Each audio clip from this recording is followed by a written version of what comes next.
Hi, everybody. This is Jennifer Steward, and I am here today with Miss Amber Crowe. You may know her as Amber Calls with Love.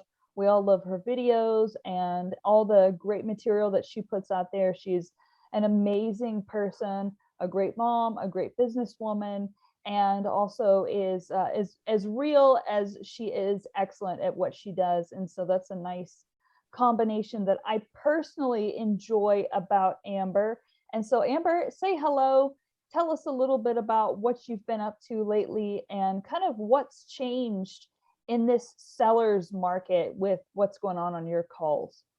Absolutely. Well, thank you so much for having me. I love everything you put out. You're also super thoughtful. And we're both from Texas. So we got that Oh, Texas really? girl I thing didn't going even know on. that. Yeah. I actually used to live up in your area of Texas, but now I'm down in Oh, Southeast Texas. So oh, nice. um I had no yeah, idea. absolutely. Yeah, girl. So anyway, yeah, I'm Amber with Amber Calls with Love, and we offer several services to help real estate investors really grow their team with virtual assistants. But it's been different the last few years, right? Like, Boy, howdy. yeah, when I started this business in 2017 or in this industry in Right. 2017, it was completely different. Even in the last 12 months, I've seen things change pretty drastically. Me too. And, in the cold calling business, which is my specialty, you have to stay on top of the laws and you have to be competitive or you are going to lose your opportunity, right? Well So the said. big thing I've seen is those spam flags with the shake and stirred law that went into place. There has been so many more spam flags on your caller IDs. So one thing we've had to do, Yeah, tell and I me. suggest anybody who's running a cold calling campaign do, is to basically quadruple the number of caller IDs that you're calling with, right? Interesting. Instead of just one caller ID, which is what we used to do, one caller ID, Right. change it out once a week. So we can keep changing it up. Now we have 10 caller IDs Right. and we have them in rotation throughout the day, Us too. right? Yeah. Because it is just so important to maintain that contact record or that Yes. contact rate. Yes, it is. Or you lose them. Yeah, absolutely. Well, and you don't even realize it because you're in the middle of the shift and your number got flagged as spam or spam likely and your contact rate dips and you're in the middle of the shift. You're not The running only reports in the clue middle of I the would shift. get is whenever people answer and go, "Hey, spam caller, what do you want?" I'm like, "Oh man, how long has it been a spam call? Now I got to Mhm. let my back end VA know that we've got a flagged number and we have to put it out of use, retire it." Absolutely. So besides, having 10 phone numbers, we also use a third party system, a program that checks for I whether was or going not to they've been ask flagged as you, spam. what's the name of Yeah. that program? Because one of our VAs was using it and they wouldn't tell me what it was because I guess they were like, "It's a need to know basis only, Jennifer." Let me go pull it up because I can't remember the name, but Everyone I asks me do have it. what it It's is. called Trust Call. All right, I'm It's gonna a write that program down. it's ran through DNC.com. And I can also help you with that if you don't want to set up your own account. You just want to say, hey, monitor my phone number for me. I can monitor the phone number for you as Sweet, well. man. Thank you. I offer it for my clients and also for their acquisitions team because, primarily we're on the front end. Yes, you But are. if they have acquisitions numbers that they want us to track, we can track them too. I've also got a link, a affiliate link, because it is just that powerful for anyone in the It call center is. Well, it's an business. email every morning, right? Or is it So actually, the way we have it set up is anytime a score changes, we're going to get notified, and it's immediately not via email? immediately, and it's Man, not that's sweet. just checking, one provider. It's checking all the major providers, and there's two apps like RoboKiller and Yes. Robo or something like that Right. that No more also, robo. Yeah. yeah, Nomo Robo, Yeah. and it checks those as well. So it is Nice. very robust, and it keeps us on top of the game. Where even with 10 caller IDs on a campaign, we're still changing them out Still 12, changing them. 15 Yeah. times. We use But CallRail for our background phone numbers that we're changing out okay, constantly. What do you guys use for your background numbers so when you our dial? dialer provides phone numbers with it. It's 59. Oh, okay, And gotcha. so So they you're provide you technically clean phone numbers. They're supposed to be clean. nice. But however, if they give us a number and off the bat it's not clean, we know right away and they'll replace it for us. So That's nice. super, super powerful tool. And if you're doing this at scale, Yes. So important. So What important do they because if you can't charge per talk to phone people, number? I think it kind of changes, and I'm not an expert on this. Ours is right around $150 a month for 50 phone numbers. For Maybe it's 50 phone numbers. 75, Okay, that's 75 or that's 50. actually a really good deal compared to like say Mojo, right? And then I hear Oh, you're 5. talking about our dialer. No, I thought you Yeah, were talking about Trust Call. Our dialer, it includes it with our package. So we have 70 phone numbers through them, and gotcha. we just rotate them out at all times, but that's included in our dialer cost. So 5.9 is fantastic. I don't know if you've ever seen that I think I was I going to have show you heard of it, today. but I've never used it. It is so powerful. We'll have to do another call sometime where I like simply Oh, show yeah, you that'd be just how awesome. powerful of a dialer it is. It's a little bit pricey, but our clients appreciate the fact that they're using a top of the line I know ZenCall was system. charging like 12 months up front or something. Don't quote me on that, but they'd gotten big for their britches. They wanted a ton of money up front here recently. What is 5.9 charging? Is it by the month? Is it like upfront per year? So there's a startup cost, and I think that's where a lot of the cost comes in. That's where a lot of people get scared away. The startup cost, depending on what exactly you're looking for, whether you want it to be just phone calls or if you want to integrate emails and texts, and it can handle all of that. Inbound Really? campaigns, absolutely. It's the Oh, same wow. dialer that like DoorDash uses, or um, what is the virtual teledoc uses. So it is all inclusive. There's some major companies that use it, Cool. and it just depends on what you're looking for. Makes sense. Our startups was 1,000 to 2,000, right in that range for Right. just outbound cold calling, and of course taking in the inbound calls for people that call back. I was going to So, ask you if you take in inbound calls because Mojo was terrible with that. You know, you had to oh, it's have the horrible. call. Yeah. Yeah, you had to have it routed to call rail, and then hopefully it would go through to your app. So that's a comfort to know. And yeah, that all sounds really awesome. It is pretty fantastic. Now, I do prefer when I'm running an inbound campaign with a mailer to actually run it through the client CRM, simply because it's better to keep it all organized there. But if someone calls back from a campaign, we're going to have that number on file. We have the IVR and everything kind of set up for that. So it does take it in. And I'm actually planning on doing a campaign where we're going to be sending out texts. Like that's our next level. I was going to They don't ask you if you answer, guys are send out the doing text. text. Do you Well, we guys? do, but right now it's within the client's platform. That way, if anything happens and they want to move on, they still own all of their data and That's all of their typically what I systems. do. They ask me, they're like, do you have a dialer? Do you have a CRM? I was like, look, man, I think because you're the one paying all this money for your leads, we need to make sure that you have your dialer. We need to make sure you have your leads, and that, I'm not holding anything hostage if you decide you want to move on or you want to try something else. And that's also because I don't want that overhead of getting all these dialers for all these clients. Yeah, no So I doubt. respect the way that you do it. Totally. I love the way that you do it because I think that's going to attract the ease. Like clients aren't going to have to worry about that sort of thing, which they like. I think they're more likely to be turned on because I do have an attrition rate on asking clients to get their own dialer. They have to figure it out, and they don't always like that. But at the same time, I want them to have all their own stuff, their own Absolutely. logins, and give me Absolutely. permission. So I think both ways have their pros and their cons for sure. So I love Definitely. learning I love learning how you do it because it's different from how I've done it.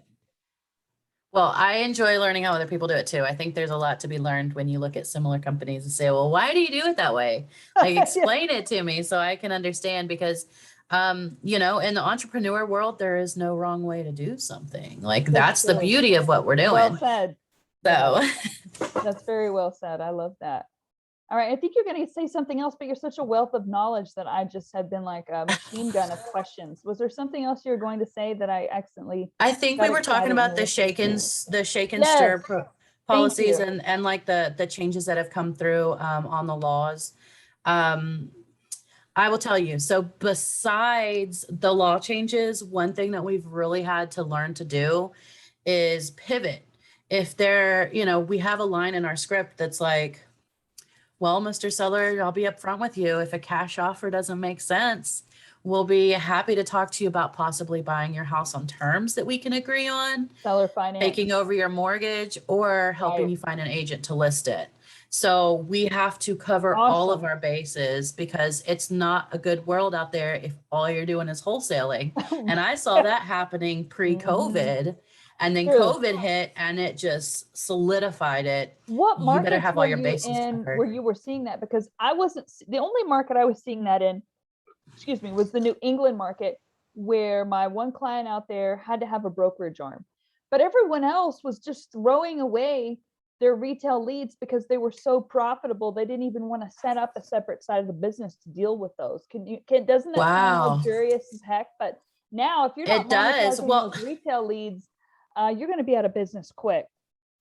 yeah, no doubt. And I guess I have a unique perspective from this because the call center that I was trained at was established working with real estate agents. And then they started getting agents that wanted to experiment in wholesaling. And so we kind of came from it from the other angle. Okay, yeah. And so we've always, I was trained to always have an opportunity to get it to a realtor. Right? Really? Okay, that is Yeah. something that didn't start happening for me on a regular basis until this year. So that's kind of a rusty spot for me. Like, I know how to pivot from, okay, cash offer doesn't work. Can I get you in touch with, a real estate agent who can make sure you get top dollar in your market, who's also works hand in glove with us.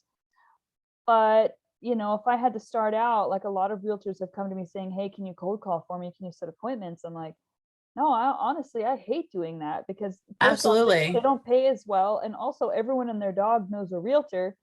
And so everyone's like, oh, I got my sister-in-law or whatever. But by the time you pivot to a realtor from a cash offer perspective, I've already built that rapport with them to where they're more likely to list with me. But if I start out with, hey, would you like to list with my realtor or whatever you use? They're your like, Kevin right, Ward script. They're like, right. oh, my sister-in-law is a realtor and my brother-in-law is a realtor.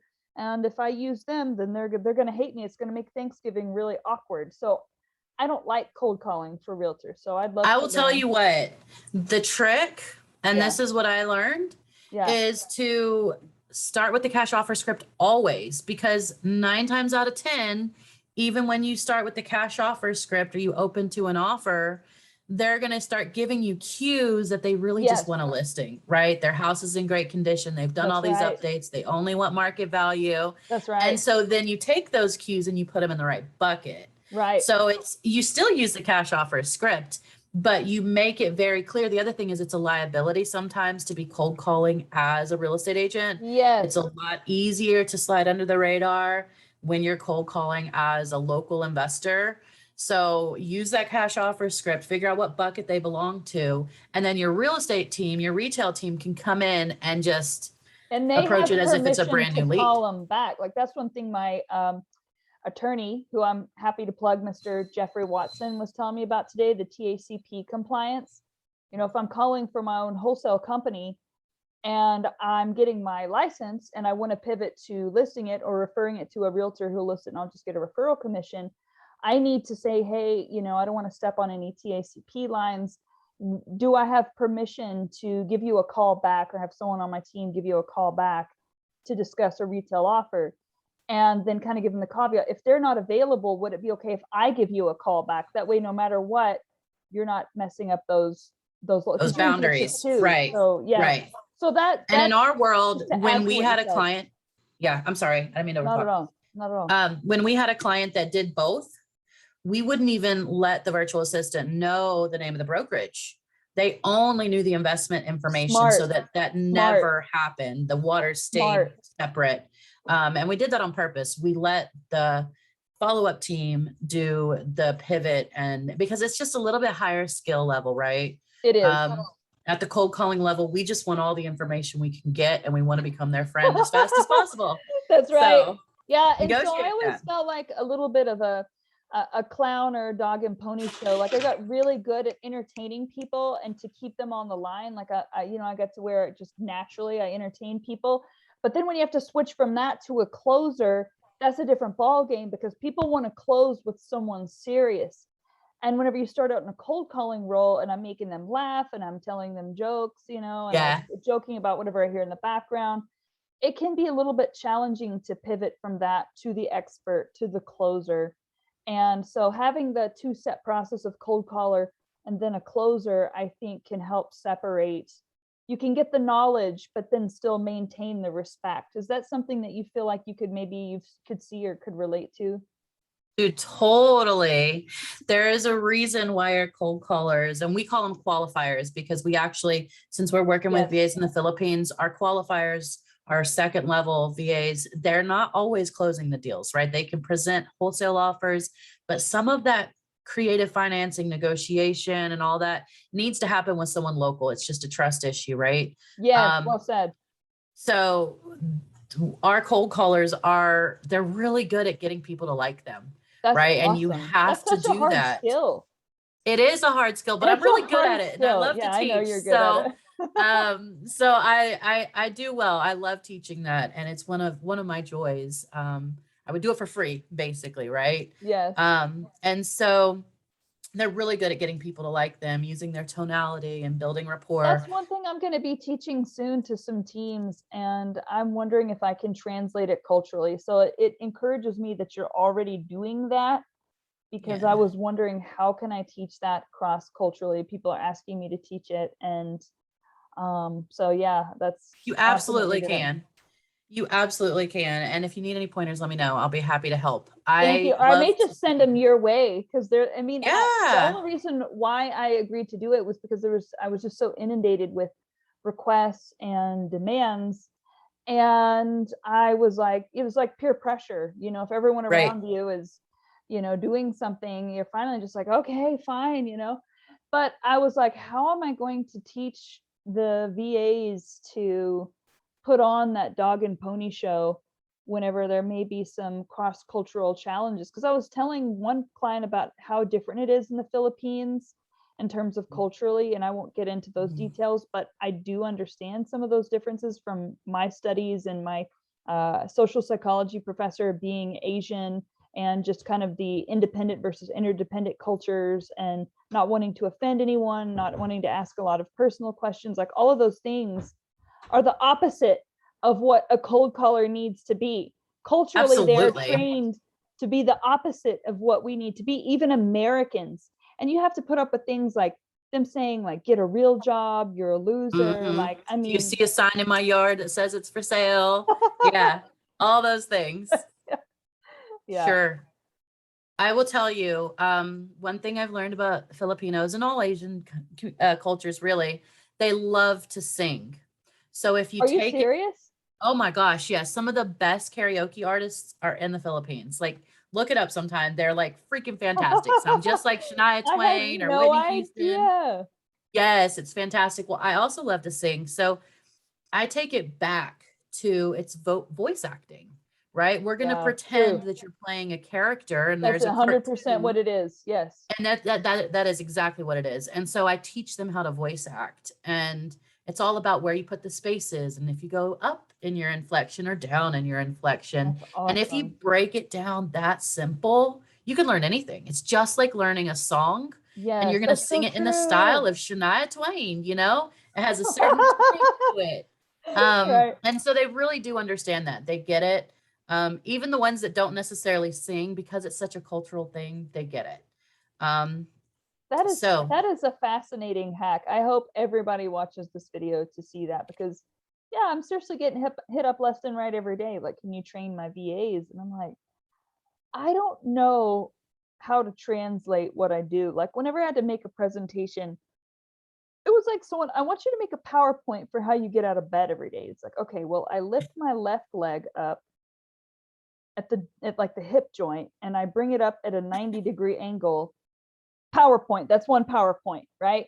And yeah, then this one's like, I move it slightly to the left, another PowerPoint. And so it's like, how do I describe something that I the do as naturally as intricacies. getting out of Yeah. bed? Like, I had to really slow my mind down. It took me a whole week to create like a 45-minute PowerPoint presentation, because I had to slow down and think about every step that I do.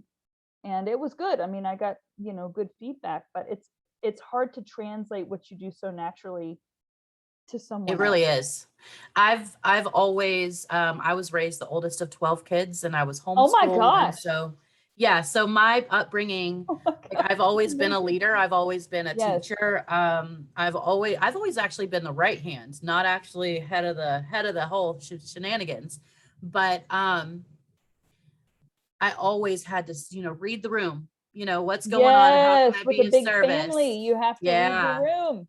And Yes, so those skills come naturally, yes. right? Oh, and if any of them have an addiction problem, you're definitely reading the Oh, the room. totally, totally. So Yeah, my mom and my stepdad did not have that issue at all. But that's when good. I moved as a teenager, totally lived with someone in active addiction with mental health issues. And, that makes you very, very, very aware of what you're saying, Mhm. how you're saying it. And so even though that was a traumatic experience, Yes, I have taken what I've learned and become really self-aware of what I do and awesome. why and Yes. how. And now I teach that to other people in another country so that they can make money doing it, right? And we make Yes. money together. So it really is empowering, to know that even with the traumatic upbringing, that you can take those skills that you thought were at one point holding you back and Right. use them to make money from it. And that's what my whole business is,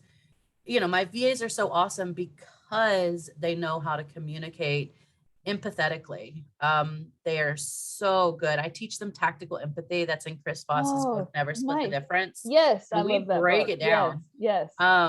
So we talk about the different types of personalities, what each one wants and is looking for and wants to talk to. So I don't know if you've dealt with many virtual assistants in the Philippines, but some of them, they're literally just following a script. There's no tonality training. There's That's why no they've been reaching out to nothing. me to train them. And, I have a theater background. So I was going to approach it like that, but I did not Mhm. know that singing was a big part of their culture. That was news to me because every time I've worked with a Filipino coworker, I was always so, driven by the whip of whoever the investor was. And there was no time to chit chat because all those KPIs are tracked so closely. And like you say, if you don't stay on top of it, if you're not the best, you're going to get replaced. So there was literally just no time for me to ever chit chat and get to know them in the capacities that we work Right. together. So that's really cool to know I about. definitely get where you're coming from. I was in the first position I ever worked at, it was a lot like that, right? Our managers I would get to know, but the callers not so much. It wasn't until I had to develop the training and coaching and be the trainer and coach Yes, that I really got to see, okay, this is what works and this is what doesn't work. And there's a lot to that. Um, you know, I raised my team to be growth minded, awesome. which is not easy to do when everybody's working virtual and there's KPIs to meet and whatnot. But the very first lesson that they ever get is how to fail with ease, how to learn to love failure, how to be self-aware, how to be self-managed.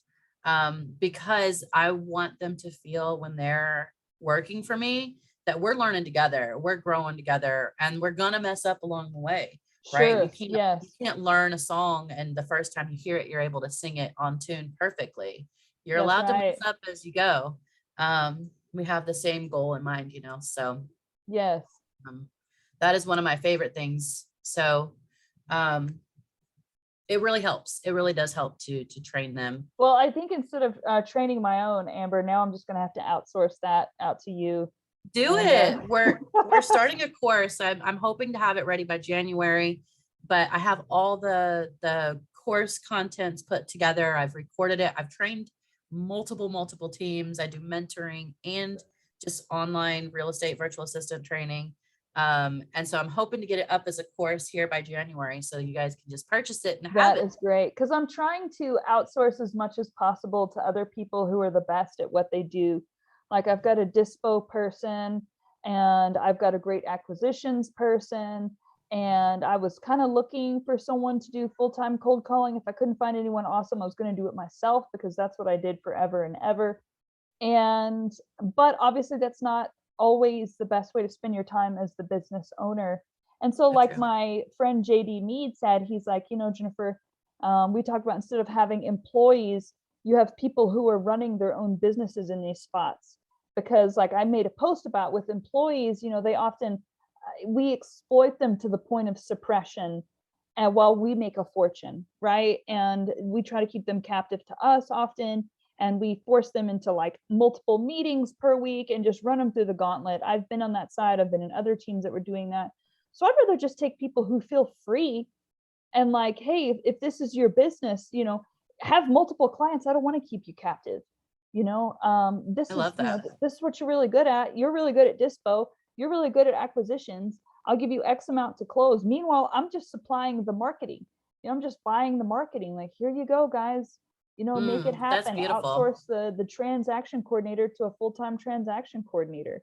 Get the dispo out to the hedge funds whose full-time job is to acquire properties, and maybe some cash buyer friends that are my friends, but I don't want to like go beating the door down for strangers, for cash buyers, if there's all these hedge funds that I have just ready to go. Absolutely. And so anyways, I'm trying to make every role such that everyone is owning their own business and is their own professional, and they're getting rich in their own right. And if not off just me alone, but because they're scaling as big as they want to scale, taking as many clients as they want, instead of getting, hey, so-and-so, I just want you to work for me full time, and I'm going to pay you, 12, 15, 22, 30 bucks an hour or whatever it is. I want them to feel like the sky's the limit, and I'm just one more person who really appreciates, letting me be part of their repertoire. Yeah, that's beautiful. I love that. I love that. I would say I also agree with like doing it that way. I have some people that I started on, hiring them as cold callers, and they let me know, hey, I'm also a video editor and I really love to edit videos. Yeah. And so they over time transitioned into that and got their own clients. They're kind of doing the same thing. But it reminds me of a saying that I learned in my fitness group. And our coach said, you can go fast alone, right? You can make those cold calls on your own and you could get those leads, but you're going to go much farther together, right? It may take a little bit longer, but you're going to go so much farther. And when you think about it, I mean, that's really the only way to exponentially grow is to bring on people that are better at it than you are. That's right. And it's more fun in teams anyways. The most fun I've ever had in my life is whenever I made big money on teams where we were all equals. I mean, we hunted the big game together. It wasn't just me by myself, and me by myself is fine. But why be by yourself whenever whenever you're blessed to be in this industry long enough to know so many awesome people who will happily fill that role, where I may begrudgingly do transaction coordination, or I may begrudgingly, pound that cold calling list again for the millionth time of my life, or have to call the buyers list and be like, hey, Bill, I got this 3-bedroom, 2-bath, what do you think? Well, it's all about finding, the shortest distance from cold list to signed contract. And then from there, money in the bank, right? And you always, as the business owner, have to think, okay, is this worth the effort that it's going to take? Is this going to cost me more time? Is this going to cause extra steps in the process? And if the answer is yes, it's not the right move, right? You have to figure out what is the shortest step here, because that's what the competition is doing. They are they are getting better 1% at a time in whatever aspects, whether it's dispositions or acquisitions or marketing. They are looking for those little tiny shortcuts and taking in the long game, because they know over time it's going to pay out at the end. I got to work with some of the top investors in the country, and I learned so much working with them and seeing how they ran their teams exactly like what you're describing, right? Everyone who was a part of the team was an expert in their own right in what they did. And, that makes our job easier too, because think about it, at the end of the day, we're just worried. We just want to make sure everybody has everything they need to be badasses, because they already are. Right. And that's an easy job. What can I do to support you? Right. So that's really my favorite thing about having a business like this. Sorry, my Alexa says it's time to go to bed. It's not. You go to bed early. Well, the kids. Oh, gotcha. Yeah. So, I do wake up early though. Us fitness girls, we got to get the day started. Us moms too. Yes, for sure. Now, I am kind of notorious for sleeping in until the crack of noon. But for me, those are like those late night hours are the equivalent of other people's early morning hours. That's whenever I am not disturbed by others and I get stuff done that otherwise gets interrupted during the day, like my licensing material for my license or sending out those important emails, especially compositions I like to do with no distractions. If I have to write something that requires some creativity. And so that's like, I think the equivalent. People say, oh, I get up at 3 a.m, I get up at 4 a.m. I'm like, I might be going to bed at that time. But from 12, like midnight to 2, 3 a.m., I'm doing all that kind of heavy lifting. So I get a lot of crap for that, Amber, for being a late sleeper. I can imagine, but I will tell you, when I worked as a nurse, I had to work night shift. I'm a morning person, but I had to work night shift because they paid more. And as a single mom, you need that extra couple dollars an hour. Yes, anything, right. So I get it. And there were some nurses that I worked with that they were masters at their job and they had worked night shift for years. So maybe you're just of the night shift crew. Yeah, no, I am. And I even had this strange hypothesis, like throughout our evolutionary history, the night people are like the ones who keep everyone else asleep, like safe while they're asleep. We keep fire. We kept the fire going in the cave. So true. When I was a nurse, we fought the tigers off so everyone else could sleep. I mean, right? You get everything ready so that the daytime can run smoothly. And that's why you get the privilege of sleeping until noon, because you've already done the work and everybody else has everything they need and you can sleep peacefully. Yeah. So I hear you, girl. I hear you. We did a lot of that when I was in nursing too. I'm just not a night person. That's good though, because the world I feel like is more of a morning world. And so my code is like, hey, Jen, do you have time for an 8 a.m. meeting? I'm like, oh, I'm sorry, my morning's already booked solid because I don't want to tell a stranger. I love that. That's great. That I sleep until the crack of noon pretty much every day. And then some people they need a meeting early. Like this morning, my lawyer's like, can you meet me at 9:30? I'm waking up at 9:15, chugging a Coke, trying to get a pulse, Then I see my personal trainer right after that, and he's like, you had a Coke that has a lot of sugar. I'm like, yeah, I was counting on that. Like, that's what I was hoping for. You get your carbs in early, you're fine. They burn off by the end of the day. Don't worry about it. That's what I tell myself. That's exactly right. Carbs in early. Right. Let me look at my other questions I had here. So I know that most of your VAs are from the Philippines. Now, speaking from a business perspective, just to be factual, okay, every country has its own culture, and that's just a fact. Not saying there aren't individuals, not overgeneralizing, but different cultures do exist, right? So that being said, just as an axiom, okay, what is it about the Filipino culture that you prefer, say, over a lot of people? Like Dial Moss uses South America, and I don't know if you've heard of them. I like them pretty well. I mean, I don't know them personally. Like I feel like I know you more personally. And so then there's from India. So there's all these different countries that people source their VAs from, and even American expats in, say, Mexico and places like that. Which, by the way, if I was an American expat, I wouldn't tell them that. I would still charge U.S. prices. Like, no, you'd never know. You're fine. That's right. So what do you like about the Filipinos, and why do you guys source them for your VAs? That's a great question. One, I'm a little partial. That's where I learned, right? But two, I've tried to break into the other markets in Central America, expats in, everywhere, Puerto Rico and like things like that. Not Puerto Rico, but I can't think of the country. Anyway, and I've dabbled a little bit in like India and whatnot. The one thing I find in the Philippines is they're freaking happy all the time. They are happy to be alive. They're happy to be at work. And the other thing is they're ready to unlock that growth mindset. They don't necessarily have it, but once you present it to them, they latch onto it, and they're so loyal at that point. And fascinating. Once you kind of break open and give them permission to fail and learn, that's something that they've never had in their entire life. All of their bosses have been KPI focused, right? If you can't perform, then you're out of here, basically. Quickly. Right? Yeah. The call center world is so huge in the Philippines that the highest paid people in the country are the ones who speak the best English. Makes when you're sense. working in, the market or the restaurant business where you don't have to have strong English skills, you're making pennies on the dollar, like nothing. But our staff makes $5 an hour, which there is probably equivalent to 15 or $20 an hour here. I see. Okay. So it's And like a so 1/3 ratio in terms of mhm, okay. yeah. And so they're happy.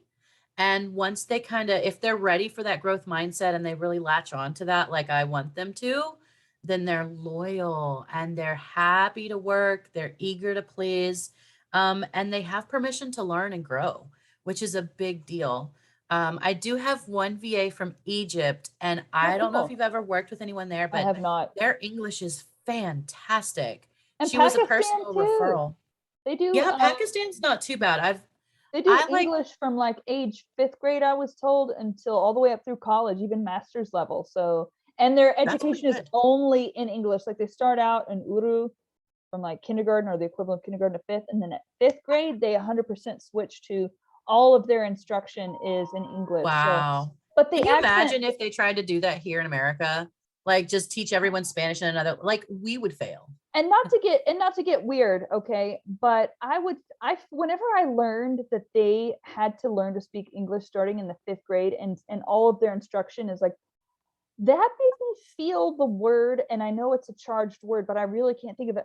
It made me feel privileged, like, like, wow, I can't believe that everyone around the world. And when I was younger, I used to think it was because of the United States, and then I got older and studied history and really realized it's because of Great Britain, because the Right, way Great right. Britain colonized everything. Then there was India, of course, and then Pakistan broke off from India and all that. So I thought, oh, it's because US. No, it's because of Great Britain that England is, Oh, that's or English okay. is spot Good old American education there.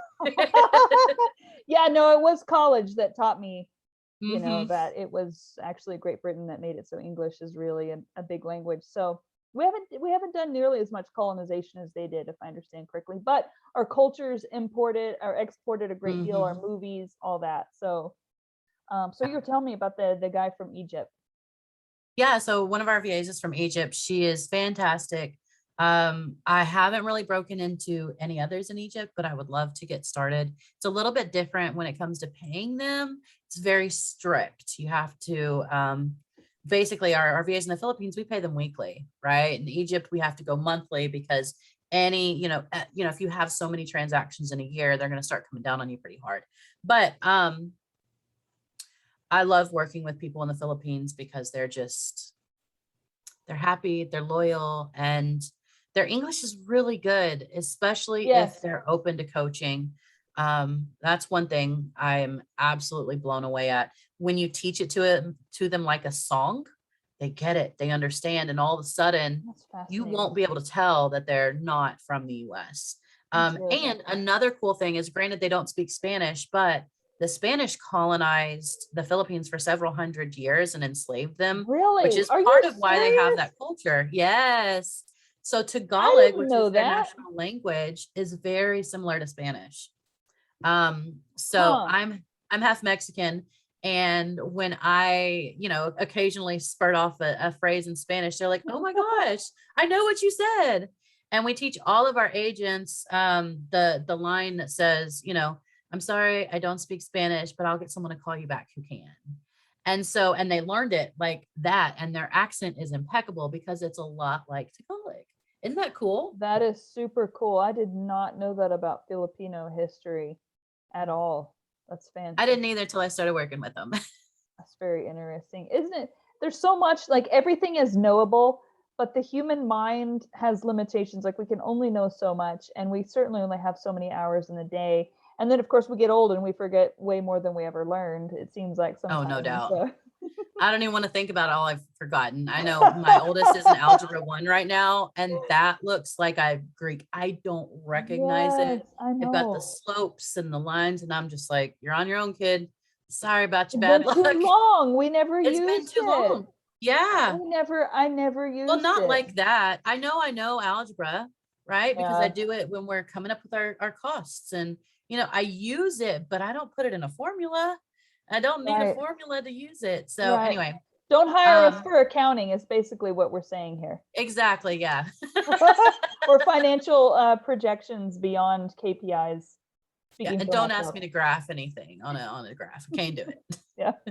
So I will say, when I did work briefly with Central America virtual assistants, their drive is impeccable. It matches acquisitions agents that you would see here in the US. They're Really? very price motivated. Nice. But that also means they're not very loyal. That's kind of, what That's you get with the that. inverse correlation, man. I always feel like intelligence is inversely correlated with loyalty as well. You know, tell me if I'm wrong there, but I feel like the smarter someone is, you really have to incentivize them to stay. You know what I'm saying? Absolutely. And As but that's well what I you want. should, I want the right? smartest people. That's why I'm willing to only hire full-time business Exactly. people in those roles, because I want the smartest and the best.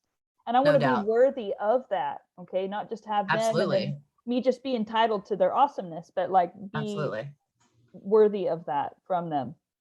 No doubt. Totally.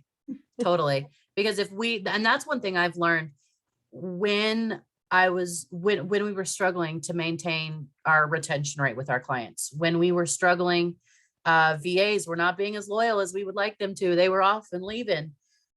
It was because you turn it right back on yourself. We did not have the right systems. We did not have the right processes.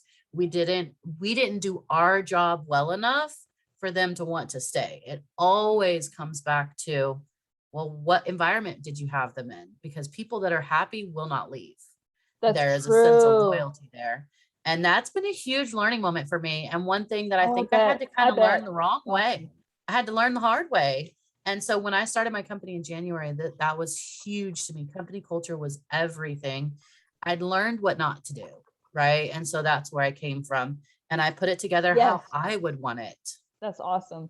And that's what Dan Zitovsky, I'm sorry, I can't say his name right now, was telling me last week, that the first thing he develops whenever he builds a company, just like you said, and he's really successful, is company culture.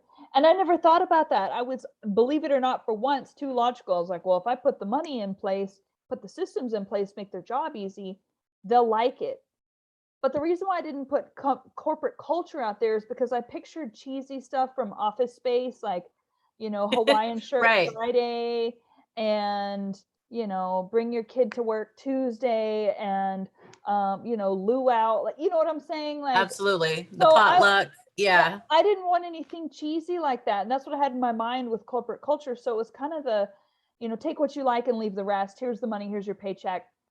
I'll help you when you need it. But I never really thought about corporate culture from a virtual standpoint, because how do you create a culture without the silly things like wear your pants with a hole in the knee on Thursday, so yeah, it just didn't occur to me that you could create a culture virtually other than here's your job, here's your pay, and make sure that you're consistent with that payment, and that be not only good enough, but pretty dang exciting to be able to make that from your couch.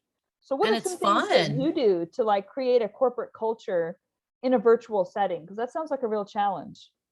It is not a challenge for me. I think it is a challenge for some people who are raised in the corporate world. They're that type A driver, and they're all about the bottom line, right? You lose that sense of, when you're trying to grow a business, it's not the same thing as when you're trying to grow a team. Man, it's more of the maternal. That's got to be the quote of our speaking right here. Yes, that's absolutely so true. So when you're trying to grow a team, it's all that maternal role, right? You want to develop your people over time. Wow. You want to first and foremost show them their strengths. One of the first things we do is have them do an assessment, and we talk about what they're really good at. And we work on developing their strengths before we ever really work on their weaknesses. Did you do the DISC test, or what type of test did you use? So we do the DISC test as part of our application process. That's granted. Yeah. But I have a personal assessment that I made based on our job description. And it's kind of just to fill it out yourself, and we'll talk about what you feel you're good at, and we'll give you some praise on that. Also, at the beginning of our call reviews, that I spend an hour with every one of my callers every week, we talk about what's going well. Yeah. That's awesome.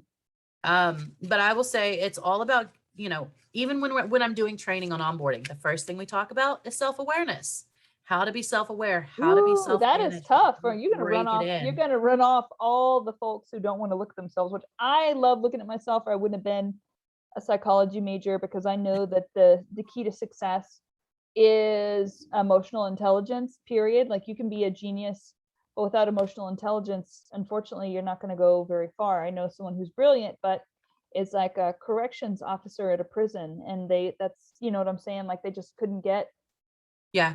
You got to even be a though they people were person. amazing, like they're Mhm. a chemist and pharmacy degree, and their emotional intelligence was so low they got stuck there. So I agree with you. I think you need to really have self-awareness, but I think that is the hardest thing that I think I see people come up against, because most people want to blame and shame everyone but themselves, because otherwise they may get too depressed, because they think, well, if I blame and shame myself, I'm going to end up in the doldrums here. But you need a strong leader Absolutely. who can take you there and then pull you out. Too many leaders will take you there just to beat you down and keep you dependent, and then not empower you and pull you out. Then other leaders Absolutely. just tell you you're awesome, awesome, awesome, awesome, awesome. And then you're like, well, why did I fail then? Because I was told I was awesome. So it takes the best kind of leader, a rare kind of leader, to take you down into that pit of, here are the things that are wrong with you, and then build you up from that place, right? That's a real Absolutely. skill set. And that's Absolutely. that's what I'm hearing from you. One of the things that I teach them during our very first lesson on onboarding are the steps of failing. And they kind of mirror the steps of grieving. There's acceptance, there's getting mad. It's part of failing. There's Yeah, getting then you have to make a list of everything that was your responsibility. You know, not all failures are all our fault, but true. we do play a part in every single failure, even if we didn't have good boundaries, right? Yes. Making that list, then you're going to get sad because you have a long list of things that you messed up on. It's like And 12 stepping. You got to go through it your is. third or whatever step it is, where you have to go through the long list of all the stuff that you did. Write down a What is list of that? your faults. What's like Yeah, the it's the first 12 step? steps. I think it's the first steps is acknowledging Yeah, that you have an issue. I don't and then remember you them can all, but I restore think to it's like 6 or sanity. 7. Yeah, well, yeah, that's right. Well, 7 is, I think we've trusted God to restore us, or to remove our defects. But I think it's So the then it was third before step. that. Yeah, I think it's the third steps where you go through all the crappy things that you did. Anyways, it's I been a did that little for while. Al-Anon, so it's been a hot minute. Oh, Um, that's awesome. Al-Anon, I think, is tougher than AA, because when I think of AA, I think of like the people on stage, and like the Al-Anon is like the technical stage people. They're like the people behind the scene it that are is. creating the stage for the people in AA, you know? Absolutely. Absolutely. But you all got to take ownership of your side of the street. And I learned so much during my time there. That's Um, awesome. I have a lot of respect and admiration for anyone who's gone through a 12-step because they're more enlightened. Like, the most enlightened people I know are the people who went through a 12-step or Al-Anon type process, because it forces you to rip the ego off of its body, off of your oh, body, sure. basically, and learn how to put your head back on. Yep. And So true. it's really tough. So It's really true. tough. It Unfortunately, is I was tough. the one on the stage, That's with okay too, though. multiple enablers, but it wasn't for alcohol. So, and it was like a really long time ago, but like, it's for life, right? So you have It to is. maintain it. It is. Yeah. No, totally get that. I will always have a special place in my heart for alcoholics and addicts because Yes. that's what that was my story growing up. And to me, there's something so beautiful about someone who comes from that background and then is able to be successful afterwards, because you guys have seen some lows, and you Yeah. know Right. there's a beauty in re-beginning your life. Your company's name is Phoenix, right? So kind of Yes, like one rising of from the them. Yes, ashes. that's right. That's for um the inside sales group. Yes, and then there's my wholesaling company, which is Powerful Property Solutions, and I just opened up the bank account for it today. So that's that's exciting. exciting. Yeah, that's That's exciting. awesome. So I was going back to the steps of grieving. So Yes. then you get really sad because you have this long list of faults, but then you get to make a lesson. So out of those list of faults, what did you learn? What is the lesson to be learned? And I think if you had to break it down to just one step, that's the most important step. But after you have your list of lessons of what you learned, the final step is creating a detailed plan on how you're going to avoid it next time. That's And awesome. so we go through that so many times every week when we have our hour of call review. Wow. You're going through that consistently, so it becomes natural to them, and learning is fun because you grow from it, and you have to fail in order to learn, in order to grow. And so we just take away the negative connotation that comes with failure. Well And by said. failing, I mean, you had a rough call. Everybody's going to have a rough Oh call. yeah, even Any after call doing you it listen thousands to. and thousands of times, yeah, you Right. may have a rough call. Yeah. Exactly. And no call's perfect. Any single call that you have, you're going to be able to find something to coach on. That's so And the true. beauty of it is there's not one right way to do it. There's thousands of right ways to do it. And you don't have to be great at it to get it done. You just have to be decent, especially said. on the front line. But our job is to Yeah, be I didn't like that censure on the front line sometimes. I'd be like, well, Jennifer, you could have done this better and you could have done that. And I was like, no, man, not actually, no. I mean, yes, like I could be coachable, but I've got to a certain point where it was like splitting hairs where either way was correct. You know what I'm saying? And they Yep. just felt like they had to say something. So, I really would take, I guess not offense, but like issue with someone who had never been on the front lines. It's different for like a full-time professional like yourself, where you're 100% focusing on the full line, so you understand where they're at. I'm talking about someone who is like a full-time developer. That's all they do, is they develop properties, and that's Right. great. We need them, and that's very necessary. But then when they Absolutely. get in and listen to the calls, like, Jennifer, you could have done this, you could have done that. And I just want to say, just for one day, dude, I'd like you to get on those calls just for one day and No doubt. see what it's like on the other No end of the doubt. line with those people. It's not easy. There are some things in the script that I'm very particular about. My team, Yes. probably I get on their nerves a little bit about it, but what are some of those things? I want to hear what it is in your script that they need to touch. girl. So definitely the intro. Yeah. One of the things that we're trying to avoid is being transactional. And when you're in the Philippines, a lot of them have worked customer service roles, and those are built to be transactional. Hi, Interesting. can I get your name? Great. How can I help you today? Right? Like, yeah, you have to avoid those things. Very transactional. You're gonna lose them fast. Absolutely. We want to have a real conversation where you open up to me as quickly as possible with as much information as possible. So the intro to me is very, very particular. Our intro is either 2 words if it's the same gender, or 4 words if it's not the same gender. And it goes, hi, ... Stephanie. Hi, ... I'm looking for Jennifer. Right. And so it's either, and it's very particular to that. And that's because we want them to think that they know who we are, so that they're not rude to us, because that could be your mama's friend who talks to you like that. Right. Right. Somebody gave me your number. I know your mama. Don't be mean to me. Yeah. Right. And so we don't want them to think that we're calling from a business in any way, shape, or form. So that would be one of the big ones. From there, I call it a little lost in the woods. We want to sound, females do this really well, by the way, just a little lost in the woods, because when you sound like you need a little bit of help, people are going to be less likely to attack you right off the bat. Boy, that's and the truth. In the beginning, that's all that matters. You just need to keep them on the phone That's long right. enough to That's get right. that ask. Yes. And so that's one of the main ones. So just a little lost in the woods. So we say, I'm not sure if you can help me, but, and then if we've already confirmed it's the owner, we go straight into the property.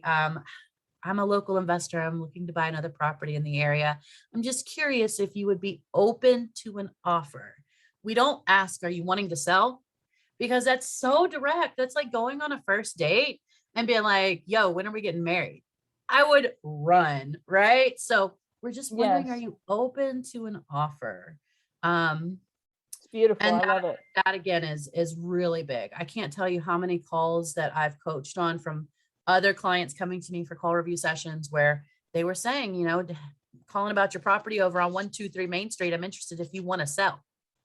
And it's like, stop, right? You're asking too much. All we want is a conversation. Let's just talk. Yes. And so that's probably my go-tos. The other ones we do are how we handle objections. We're very particular. For me, it's all about energy. Yes. If someone comes at me with an objection, I need to acknowledge that objection with the same energy that they gave it to me before I handle it. Right. So like, yeah, I'll sell my house if you give me $130,000, but I'll never sell if it's anything less than that. You need to acknowledge that you heard them, and that because people want to be heard and they want to be understood. Yes, and if you can't do that, then they're not listening to you either. And we want them to listen to us. That's a fact. Absolutely. So one of the courses I teach is called The Psychology Behind Cold Calling. And it goes into all of that, how to classify people into the 4 different groups. You got your drivers, your expressives, your analytics, and your amiables, and then specific strategies on how to talk to each, what they like, what they don't like, and like specifics on how to break through to them. And does that correlate to the DISC test? It probably does, although I haven't broken it out exactly. There's Sean Terry, who's pretty big. I don't remember what market he's in. He was one of our clients at one point. But I saw he had done some videos on YouTube breaking them down into colors, red, yellow, blue, and green, and they correlate. There's also animals. If you've heard the animals, you got the lion, the dolphin, the beaver. They're all the same thing. But we'll not comment on that last one. We're just going to let that one roll right on through. I love it. So that's another big part of it. So I'm very particular with the intro. Like our script is 3 pages. There's extremely good reasons for that. 100%. Absolutely. Because and it probably drives my people a little crazy sometimes, but when they learn it, you're empowering them. That's everything you told me makes exact sense and is exactly how I would do it if I was doing it for myself. So yes, I was given different scripts that I was told that I had to use. So I did what I was told. But if I had to make my own, then it would be like that. It would be more vague, more like a buddy calling. But my calls were more like there was an impetus to be polite and professional. And yet my KPIs were still good, even though it was so different. But I'm sure I lost a lot because of the formality that I was forced to use. Like, I'm going to tell you mine, and I want you to hear how cringe-tastic it is compared to love that phrase. Because I didn't like it. But it's what I had to do. And so it's based on the Brent Daniels TTP, his calling system. But mine, in the areas I was calling, was formalized. So here's what I had to say thousands and thousands of times. And the kids, it puts the kids into like a hypnotic trance whenever they hear me do it, because they hear it so many times. So mine was, yeah, hi, this is Jennifer. Sorry to call you out of the blue, but I was calling about a property that I believe you own on 123 Main Street. And then you'd say, yeah. What do you want? What about it? And be like, okay, perfect. Well, I just wanted to reach out and see if you'd maybe thought about selling your property and if you might want to consider a cash offer on it. And that, believe it or not, I mean, that converted. Like, I bet it does, because you're a girl and you sound cute, right? And you are polite, and that's really all it takes. But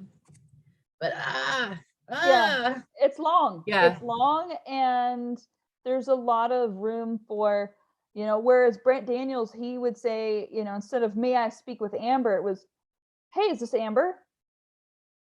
But I was taught to say, "Hi, may I please speak with Amber?" And my KPIs were still good, but it wouldn't be the script that I would choose for myself. Right. Well, and one thing I want to avoid, and I teach my agents to avoid, is apologizing. Don't apologize for doing your job. That's the wrong energy. I said that. I even said that. Okay, so I was like, to me, this apologizing feels like, well, girls apologize all the time. Like, I've seen the studies, and girl, say I'm sorry for this and I'm sorry for that. And I'm sorry, and I'm sorry for thinking, and I'm sorry for breathing. And exactly. I'm not sorry. Yeah. Because think what it does to you too. When you have to repeat that thousands of times a day, you're internalizing the fact that you're sorry. You're putting yourself in a lower position when you're well, trying and to I be would even say that whenever they would get hostile, they'd be like, well, who are you? And what are you doing? Like, oh, you know, I'm but a humble cold caller. And I would say it almost ironically, like, oh, I'm but a humble cold caller calling on behalf. And my boss is listening to that. Jennifer, please don't call yourself a humble cold caller anymore. Like, I'm but well, it's just the energy. I'm but a Even when you don't say it. chimney sweep, you know, coming by to swim, you know, sweep your chimney, governor. And don't eat me. I'm just a humble cold caller. And here's the thing, it doesn't necessarily stop you from getting eaten. Some of those people could care less. They're angry and they're going to eat you even harder. What we say if we get the wrong person, thank you so much for letting me know. Listen, while I have you, you by chance don't know anyone who'd be open to an offer, or have you seen any vacant homes in the area by chance? Interesting. Yeah. Go plant those seeds. That's what I call it. Planting seeds. Wrong number, not interested. We'll throw out, we pay $500 cash for referrals on almost all the calls, simply because 1 in 10 of our leads are referral leads from people who are not the right person or are you was serious? 1 not in interested. 10? That's it's incredible. A 10% increase in the number of leads. So if someone comes across extremely hostile, like what I would get, you would say, hey, thanks for letting me know. And then you would ask them, you know, do you know anyone who might want to, because to me, if someone's extremely hostile, I'm going to save my energy and just hang up. Now, so it depends on what you define extremely hostile, right? In this business, extremely hostile is mean you're cussing at me. And for those, we've got a 5-second rule. If they're cussing at you, you got 5 seconds to get off the phone, because we don't need that energy in our space. It puts it into the next call. Or whenever I get rid of that. To the call rail messages, I would jokingly tell the family, okay, guys, gather around. It's time for the warm, fuzzy time of the night when mommy gets cussed out by strangers in creative ways. No doubt. Where every single night there's a new tapestry woven. And you learn some cool cuss words from those. Yes, I used to do that as well. Like, I'd get done with my day, I'd finished all my client meetings, I'd done all my communications, and then I'd sit back with a beer and I would listen to the people cuss me out on the voicemail. And it was just funny at the end of the day. But seriously, when my agents are on the phone, we have a 5-second rule. If they ask to be taken off the list, don't call me again, remove me from the list. Immediately off the phone. Right. If they're cursing at you or in any way making you feel less than, and it's going to be different for every agent. Some people can handle more than others, but literally if I hear cursing, you got 5 seconds to get off the phone. Right. Thanks for your day. Have a great day. Click, right? Don't let that energy come at you. And the other one, of course, is litigators. There's a lot of people who give out litigator cues. Yeah, they're sneaky because they seem like they're interested. Now, most of them aren't that good. Most of them are not extremely good, but most are like, it's like this. You just picture like a Karen like this, like. I love that. And they won't ever tell you that they're fully interested. They'll be like, yeah, where'd you get my number? Exactly. Like, oh, great question. You know, we got it from, whitepages.com or whatever your spill is for that. I'd be like, oh yeah, what company are you calling from? Oh, that's and it's the next all question. in how you handle that objection. As soon as you realize they're not going to answer your questions, thank you so much for your time. Have a great day. Click DNC. You described exactly what I came across as well. They'd say, well, you know what company are you with? And it was the way they asked. You just knew they were going to try to put you in. Write it down. And so in that one, I mean, I admit I have a little bit of a dark sense of humor, and I'd play with it. I don't know, man. I work for so many people. Like I'm gonna have to look here. Let me see. And then I'd make them wait to like see. Like, hold on, let me go down the list here. I got this one here and that one there. That's awesome. Who am I calling for now? Hold on, let me check the phone number here, because I can see where I'm dialing out from based on the phone number. We're on the dialer system and we got all these phone numbers here. Hold on a second. 405. That's great. Which client was in 405? Hold on. If you'll just bear with me, I'm just going to. So, of course, I'd get in trouble for stuff like that. But Yeah, no doubt. But it's, that's a But hard job. You gotta I have had to have comical fun with relief it, somewhere. or I don't think I could have made it as long as I did. And one of my clients was like, Jennifer, me and all my wealthy friends, we like to sit in the mountains of where we live. I'm not going to say where, and we listen to your calls for entertainment. Then once her husband joined the company, like, they were making so much money that like the husband joined the company, and he was like, you gotta quit doing that. I'm like, okay, well, this job isn't fun to me anymore. Like, fun out of it. I'm gonna have to get paid a lot more, and that means I have to start my own company. So Sorry about your bad luck. like I that, need to be able to prank people too, right? a little bit. I mean, not to the Yeah. point of where you're going to get harassment charges or you're being, you know, grossly obnoxious, but they started it. So that's how I see it. I know. And a lot of them, that's their job. Like, I cannot imagine suing people for a living. But then again, lawyers make more money than I do. So maybe I should reconsider. Right. Right. The eminent domain attorneys, I hear, they make the most, the ones, and this is real estate related. Whenever the government says, hey, we need to acquire your property, to build this railway line or whatever, and those attorneys who defend those people's property, from what I understand, are the attorneys who make the biggest money. And so that's something to But aspire can they to. sleep at night? That's the Yeah, question. that's true. That's true. Like, I don't ever feel good about like being predatory in my wholesaling practices. Like, that bothers me, where I've had people I work for be like, well, if that bothers you, you can't stay. Okay, well, anyways, that's why I like being able to offer that retail offer and the Oh, for hedge fund sure. offers, because I don't want to have to browbeat grandpa with cancer, you know what I'm saying, Right. to acquire Absolutely. 50% ARV. Now, if Absolutely. someone is of sound mind, it's a good position, they want to sell 50% ARV for various reasons, that's fine. But I do not like taking advantage of people who are in a way that they can't help. I have a soft heart for the Absolutely. elderly and the sick. Now, if someone wants to be a loser, and they're like, I inherited this property and I don't feel like mowing it and I don't care, just give me whatever. Now, those people, I'll give them a low ball offer all day, but I want to make sure grandpa with cancer gets as much money as possible. So I am a bit of a soft. Absolutely. I am. I am too. I'll tell you, that's probably part of what's kept me out of the negotiations for most of my, like, I've done dispositions. I've done qualifying, which is setting the appointments, not Yes. necessarily going to the appointments and negotiating the price. But that is still kind of something I haven't gotten into yet. I've even, started getting ready to do some property management. But again, Awesome. that's not the same thing. Not. I love the idea, and I have a VA right now, and this is pretty cool. Their client only goes after properties that have an auction date that they're about to be foreclosed on.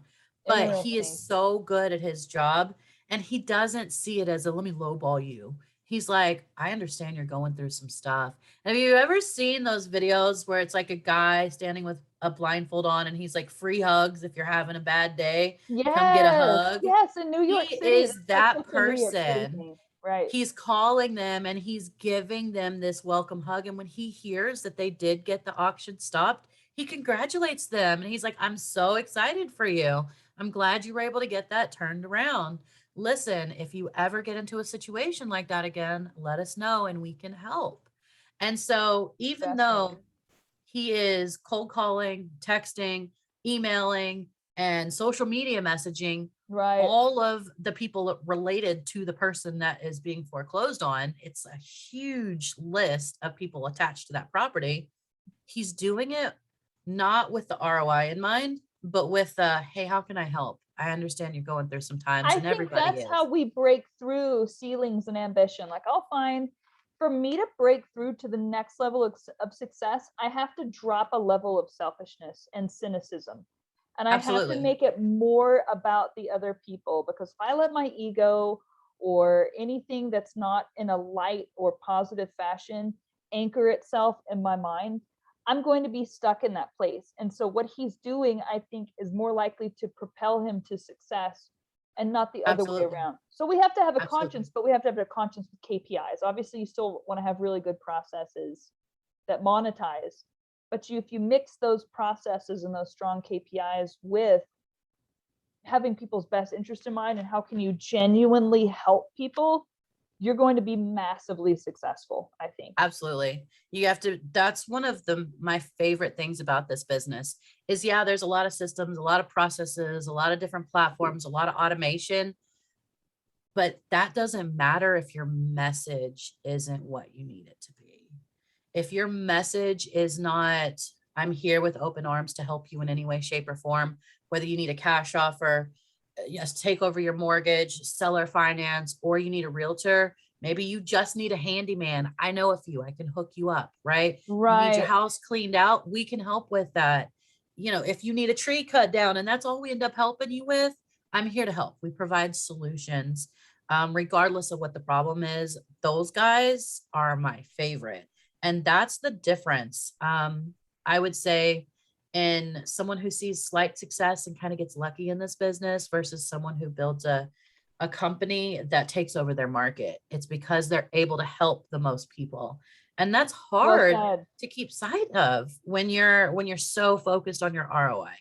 Well, and your marketing budget can get out of control if you're not closing. So I get those desperate moments of just I trying to do. close anybody, even if it is grandpa with cancer. You're like, God, I just have to make that mailer money back. You know, I got to make Right. that cold calling money back.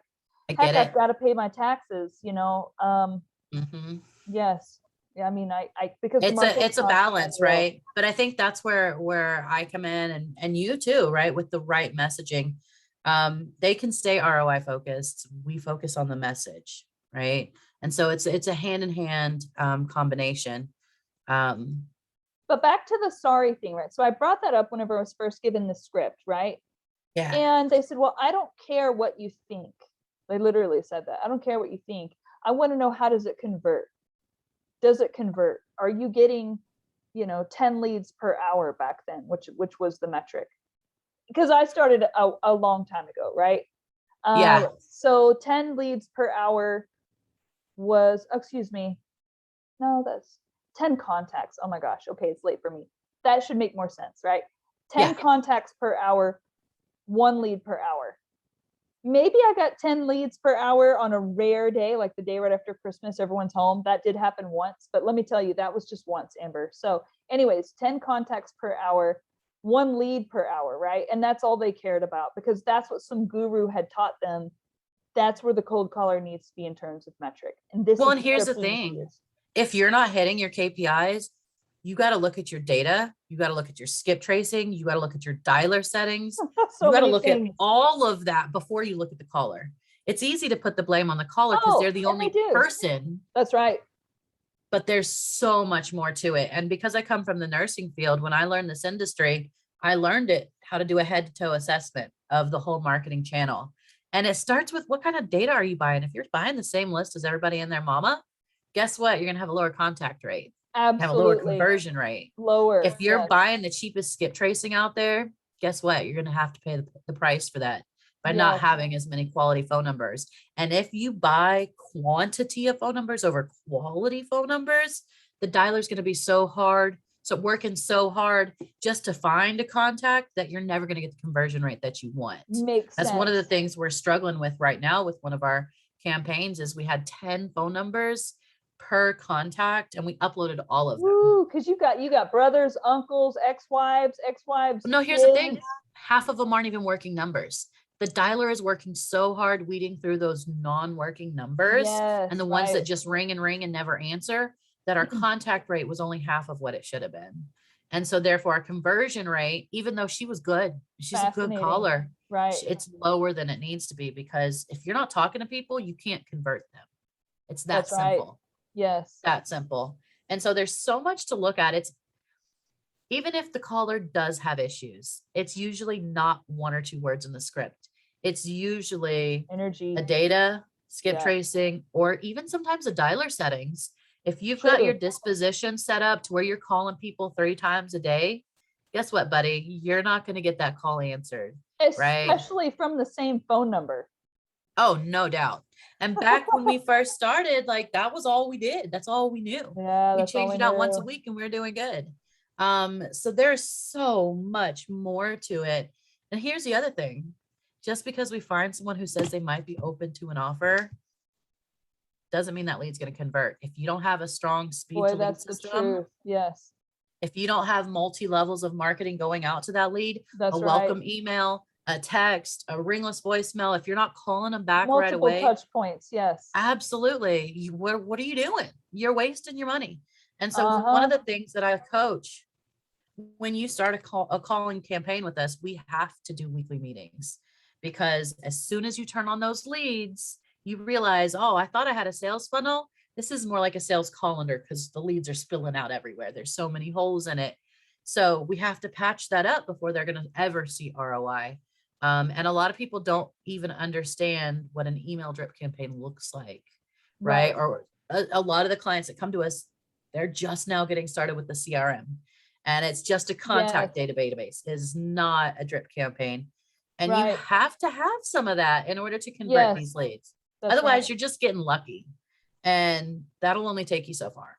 That's right. And you'll have big marketing holes, and you have months where you won't understand, why am I not getting deals this month? And you Right. have to change your market too, because sometimes even changing phone numbers, you will just beaten up a town. That's why for the company I'm starting, I plan on acquiring on a national basis, because I don't have to worry about, oh man, I got to take this skinny deal in the Dallas market because that's where I'm at. No, I never have a reason to take a skinny deal if I'm acquiring on a national basis, right? No And so doubt. you No have to doubt. switch your market too, because sometimes even if you're switching your list and you're doing this full time and you've beaten up a market, I don't want to say which specific town, but I was working for an investor once, and they're in a big, huge, mature primary market where it's impossible to find deals, right? So they went 2 hours out of this big market and they found this little town.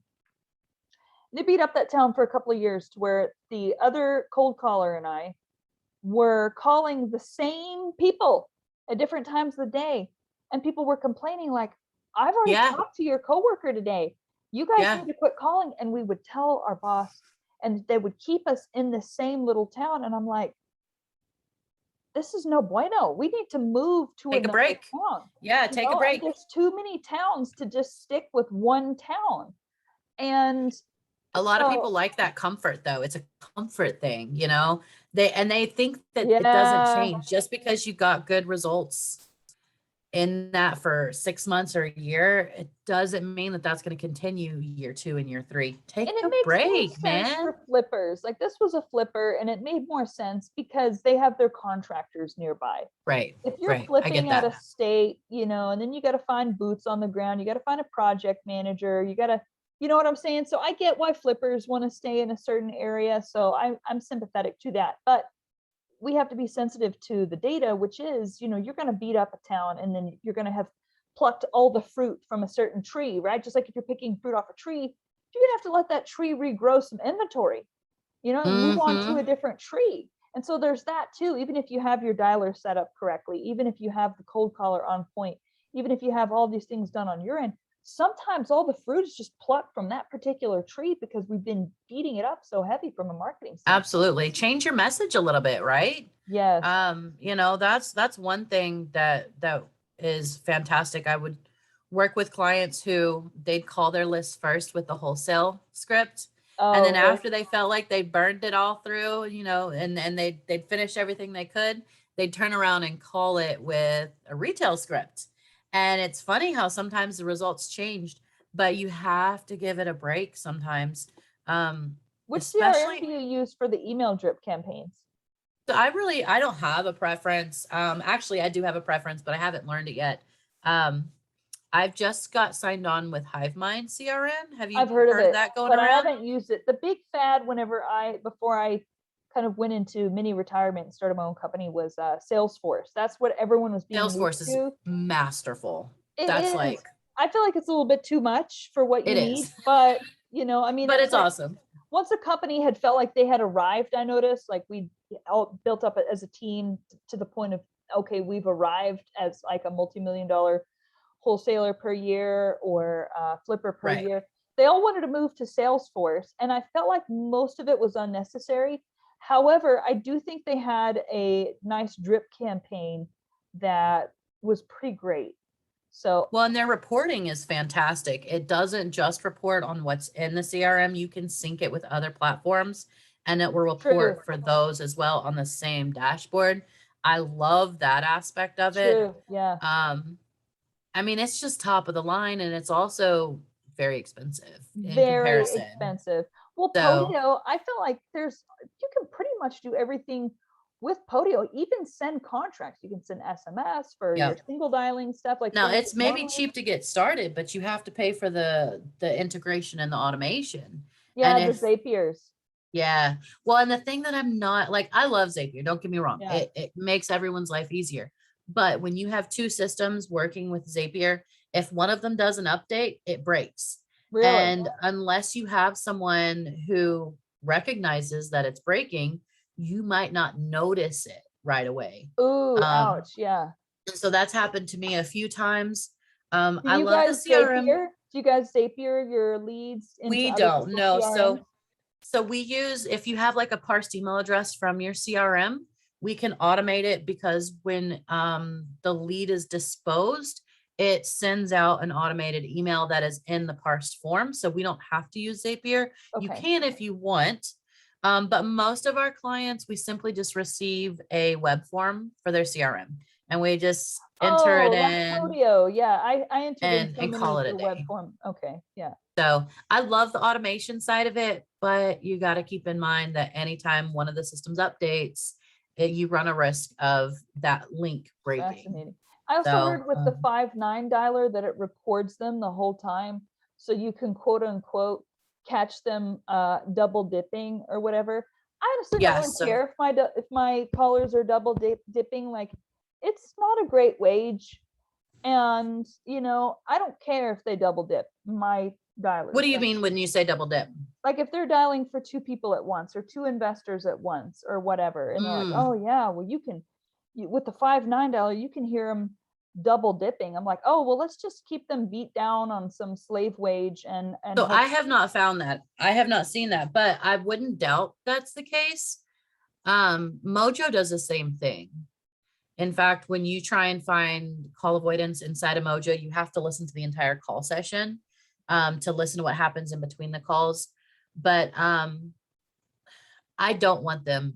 I mean, I don't mind if they don't have a full-time position and they want to work another client, that's fine. But we use Hub staff to take screenshots of their screen every 5 minutes. Sure. So if they're doing it, they have a separate computer they're doing it from. Gotcha. And again, if they want to work another job outside of my hours, that's fine. But I need 100% of your energy right here with me. What is Hub staff?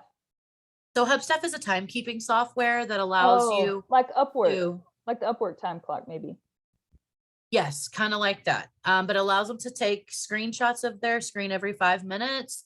You also can give them the ability to send out invoices. So they can invoice you directly through the software. Nice. It has been invaluable to monitoring our team, That's making good. sure that people are where they say they are. And also it helps us to know how to invoice for clients because we don't just do cold calling. We also do admin jobs like list building and LLC skip traces if you want us to do them manually and things like Nice. that. Nice. And so we have to be able to differentiate all of the different work projects. Right. Right. I also use it for my internal team just because there's so many things going on that, we need to be able to track. So it is absolutely important for us when we're doing virtual assistant work. Interesting. I didn't know that Mojo had a capability of being able to hear what happens in between calls. I think it also depends on where you might have to go to CallRail for that. I'm trying to remember this. It's been a while since I've worked in Mojo. Mojo to me is like one of the least compliant dialers.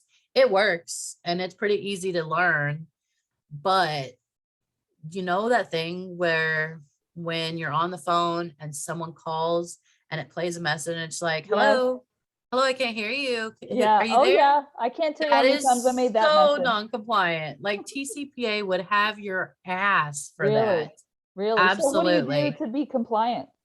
So that's technically an abandoned call.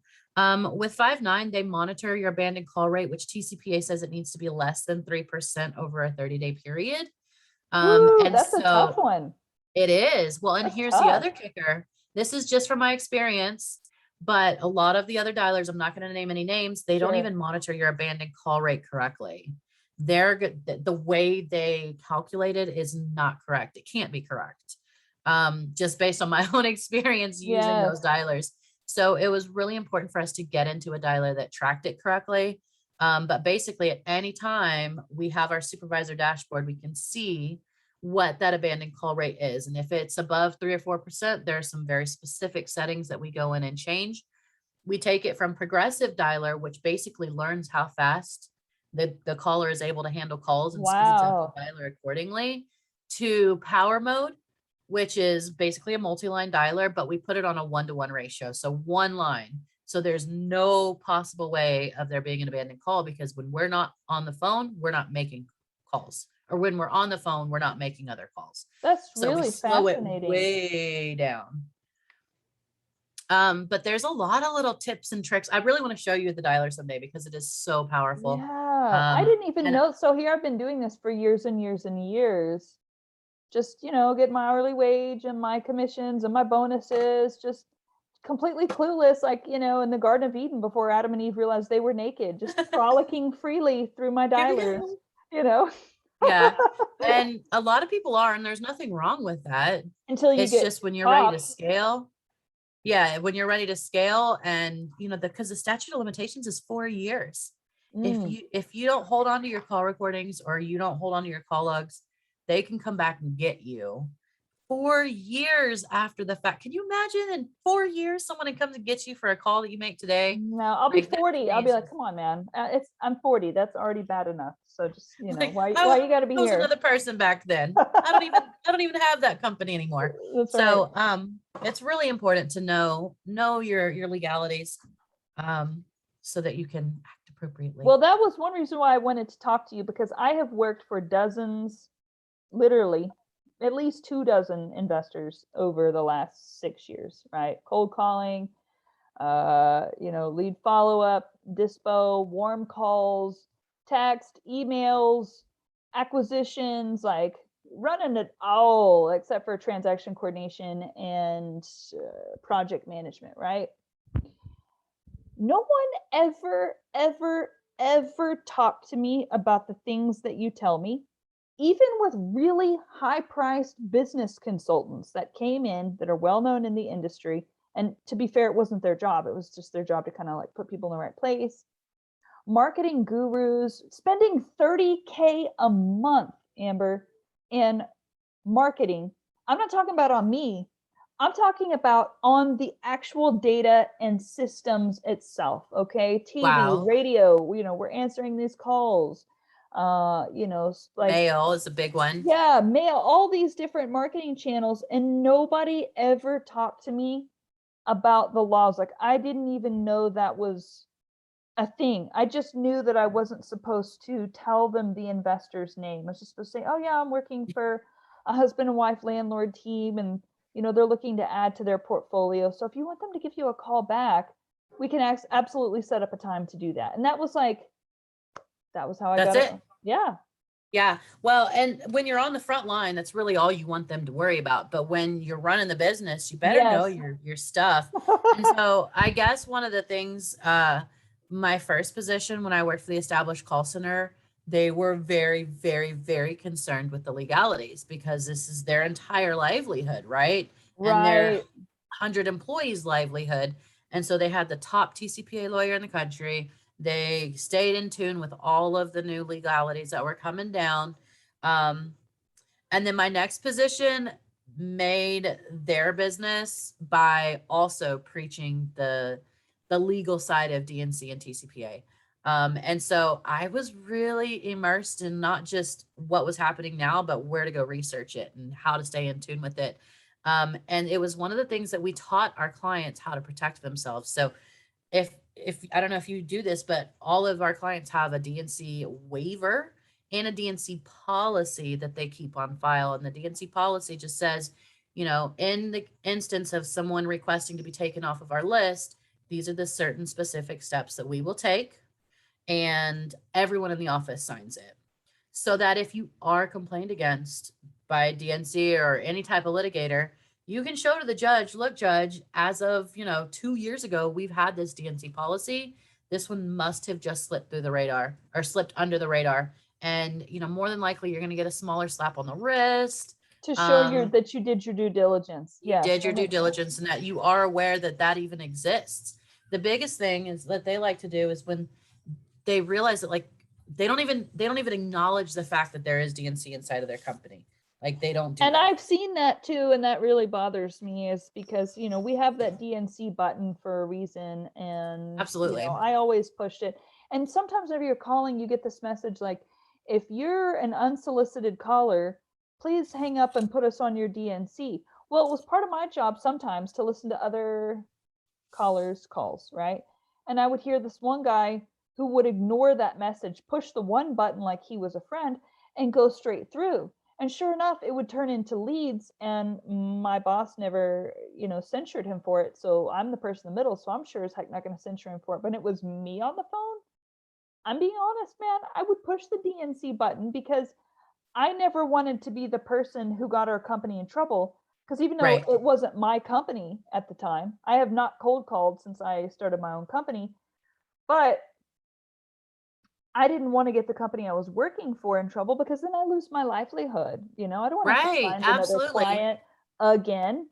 So, because you know how they come and go, because you have to be able to put in enough marketing and have enough skills in closing and build up your buyers list and so many people come in, they have a full-time job and they're like, ooh, I just came from this real estate seminar and I know I need to hire some cold callers. And God bless them. And God bless them. But I don't think it's a part-time thing. Now, I think you can buy some rentals part-time. I think you can acquire some rentals, but I don't think you can have a full-time acquisitions, like this is your full-time thing, and not keep a good DNC and not keep a good all these different marketing things. So people who wanted to kind of put one toe in the pool and hire a cold caller, those people didn't make it.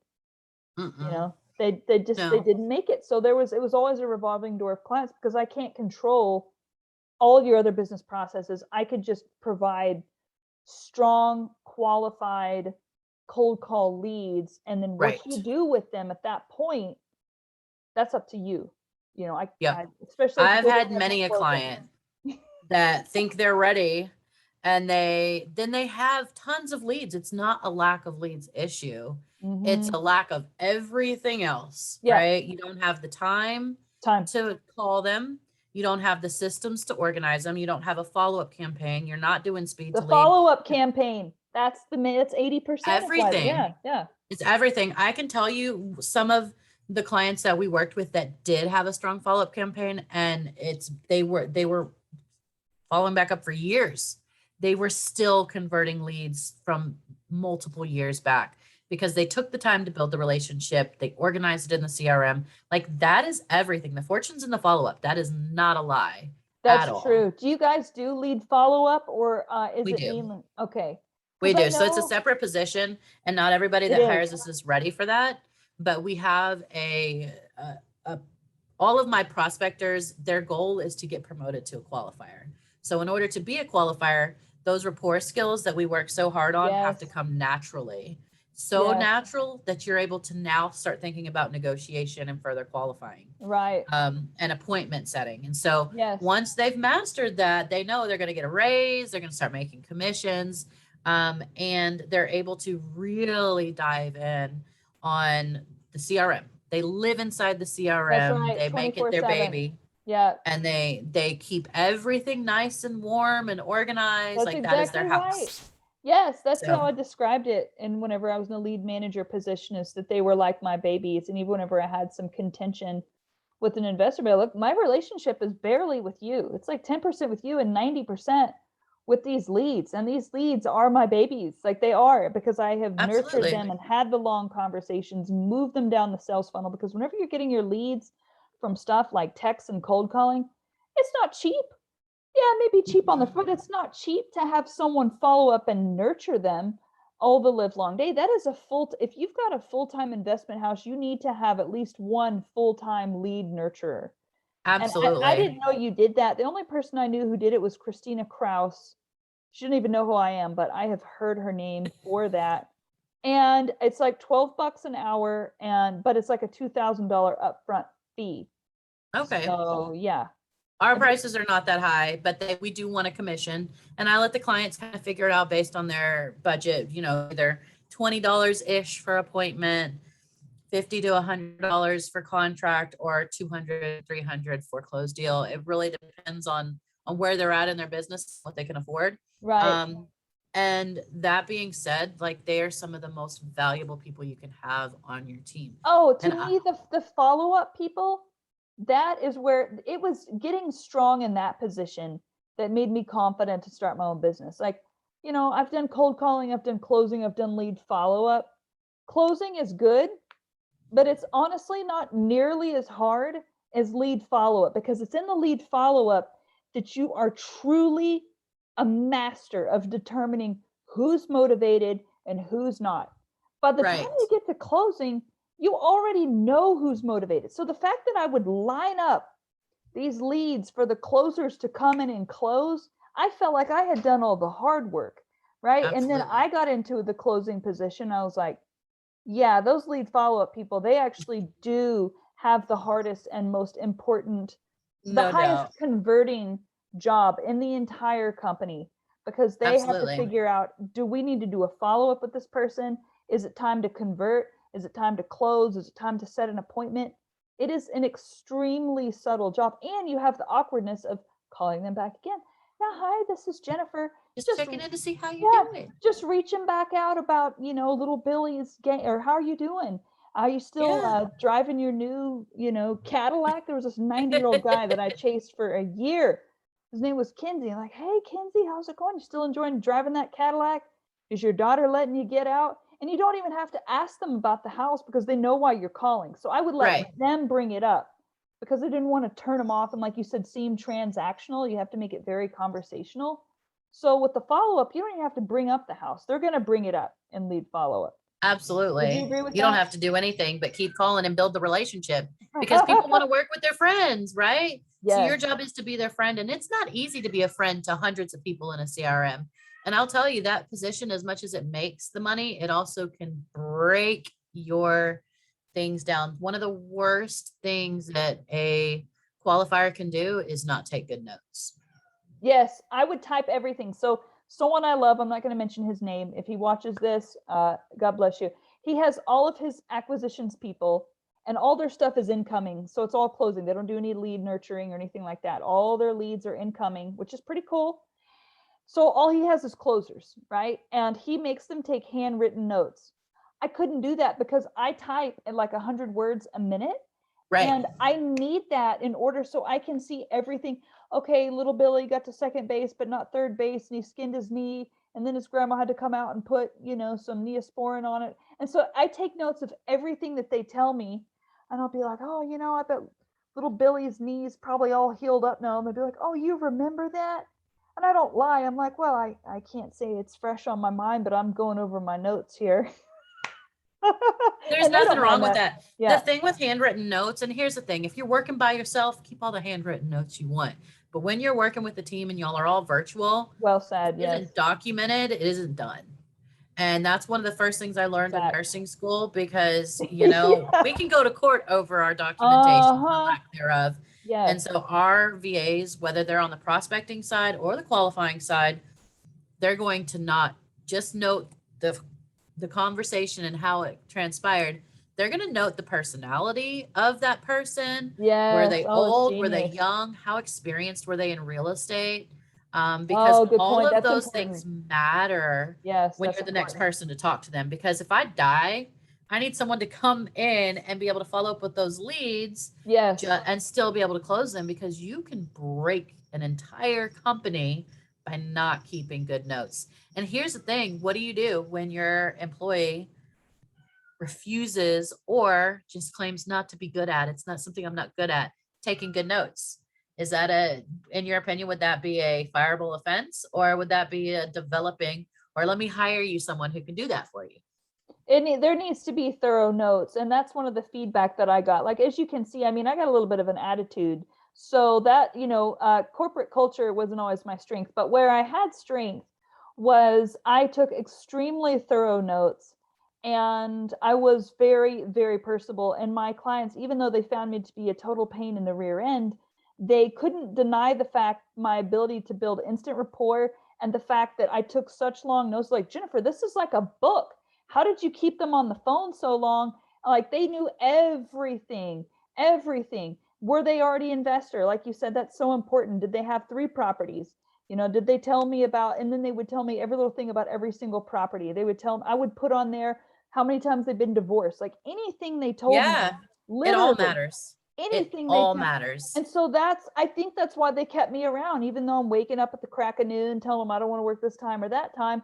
Then they would be like, well, that's fine, because when Jennifer gets on the phone, she is going to have all the notes, and because when they'd follow up, they'd be like, man, I really like that Jennifer. She's really fun. And so they'd say how much they like me, and they'd see the notes.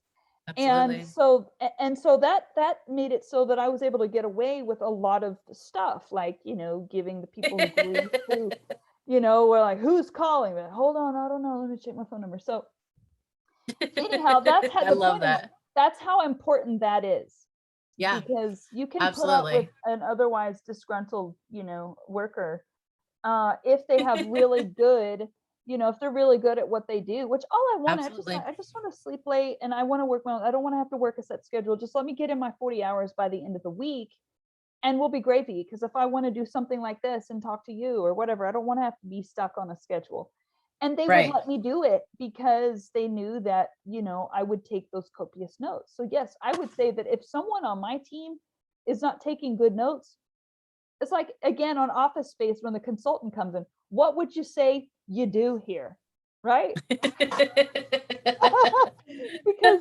if I can't follow up and close, or my closer can't close, what would you say you do here? This is like we might as well be cold calling them flat out. So yes, they need Right. to be very good at taking extremely copious notes. Yeah, no doubt. No doubt. That's to me, that's just a very important part of the whole thing. You're a people person. You're talking to people. How are we going to track that? If you're, we need to see what was said, because it all comes down to finding their pain. And sometimes that takes multiple phone calls, right? So You're absolutely. right. And that's why I like calling on Saturday nights, because they're drunk and they will tell you their pain. I bet. Yeah, I've heard the stories. I haven't made many calls on Saturday, but we do Saturday night, but we do call on Saturdays. Our typical days are Tuesday through Saturday. And it's just because Mondays are hard, if you've had a long You're very hit weekend. or miss. Yeah. You would either have killer Mondays or total in the crapper Mondays, almost never in between. Yep. So, and we don't call on Sunday because that's the Lord's Day, and that's how I was raised. Yeah, I can't imagine calling on Sunday. I'd have to really have my back against some unforeseen wall, Yeah, no doubt. No doubt. All right, I got to accidentally. No doubt. I just want to see if there are any other questions here I don't want to miss. I think we did some I was going to say let's do some role play, but I think we got into some of that pretty good. We did a little bit. Yeah. A little bit. Well, this is fun. Anytime you want me to come show you the dialer, I'll be happy to do it. And I'd love to hear more about, next time we talk, what your agents do for Phoenix in comparison to what ours are doing. Well, I would say in Phone Phoenix Agency, we don't really specialize in real estate investing. Okay. Yeah, so because they are American inside sales specialists, we have to really branch out in our industries, because unfortunately with the real estate investors, and it's almost a race to the bottom in terms of price. Like the hourly rate for a cold caller has gone way down, whereas in inside sales right now, I'm getting, the ability to provide Americans like 30 to 50 an hour. My personal niche, maybe because I'm a masochist or something, I prefer to stay in the real estate investing space. Because I really like the leverage it brings you once you get on the investor side. Oh, for sure. But if it was my only job to continue doing inside sales, I would be out of the real estate investor space as an American, because we have inflation here and they're wanting to pay less and less and less. So when people ask me, do you have American cold callers? I'm like, yes. Do you sure you want American cold callers? Like, You can get them cheaper elsewhere. Yeah, and I'm very Yeah. transparent about that. Like, I really, for example, I'll get stuff from like, people selling refrigerator door seals out of Belgium and like all these countries that I forgot they exist, and they're looking to break into the U.S. market, or lighted mirrors in Russia looking to break into the U.S. market, or Canada, they're looking to get car leads, here, car financing leads here in the United States. So it's mainly foreign countries that have beneficial exchange rates looking to break into the US market, wanting to hire people who are native to the United States. So what we do is 100% different. I cold call myself. Nobody really in my agency specializes in that anymore, because all my Americans are like, unless you can get me 30 an hour, don't bother. That's what they tell Good old me. American Yeah, work ethic right there. But I get it. Trust me. 3 years ago, that was not the case. People were willing to cold call for investors for 15, 20 an hour, but investors were willing to pay 15, 20 an hour, and now they're not. So that is why we've always been open to every other industry, but I don't have any of my collars in real estate investing right now. It's just me. Well, that's awesome. I mean, I think that goes to show like the phone is not dead, right? Like it is still the number one way to do business with people, Well said. in virtual areas. Even though it's harder, it's not as easy. Yeah. It ain't going nowhere. So yeah, that's a good point. I love that. Well, if you ever get anybody, all we need is a list and a script, girl. We'll make some money cold calling. Yeah, well, I think I'm going to use you instead of doing it myself, because I just didn't trust anyone to be as good as me, honestly. But after talking to you tonight, I feel like you've definitely got the legal stuff down, and it sounds like your script is probably updated compared to where, last time I was, on the field and off the bench. So, and it worked again, but it's not the way I would have designed it myself if I was doing it for myself, because it's too formal. I hear you. People don't want formal. It is. And that's not what you need. People don't need formal. They don't want that transactional thing. They get that from 1,000 other cold callers. That's why we're doing it different. That's right. We want to stand out above them by really talking to the person and having a conversation with them, putting the conversation before the lead. Well said. So that's our goal. That's how we're different. That's why it's Amber Calls with Love, right? That's it's right. Not Amber Calls. Yeah. It's Amber Calls with Love, because that's what comes first. And my agents do a fantastic job of doing that. And I just love to teach it. I'll teach anybody. We have call review sessions. We have consulting power hour. I'm getting my VA training up and out on That's awesome. I can't course that people can sign up and take. And of course, we're always accepting applications. So yeah, well, I'm really excited about the prospect of working with you, and you've really impressed me tonight. Like I knew that you were awesome, but I wasn't expecting you to be honestly everything I've dreamed of whenever it comes to outsourcing this stuff. Because can I be honest, like I did it for a long time. Like, it's kind of like Forrest Gump whenever he's like, I ran a long way for a long time. I'm ready to go home now. Ready to go home now. Yes. That's me with the cold calling. I'm like, I'm ready to go home now. So I am good at it. I have fun with it, but I'm ready to go home now. So anyways, if you want to handle that for me, please. I would love to handle that for you. That is my joy. And my agents love to do it too. That's awesome. Especially now that they see it as a performance art, because well, it's like singing a song, we can do it. So brass tacks before you get off here. What is the hourly rate that it costs the investors? What are the upfront investments in terms of commitment? And then how do people get a hold of you?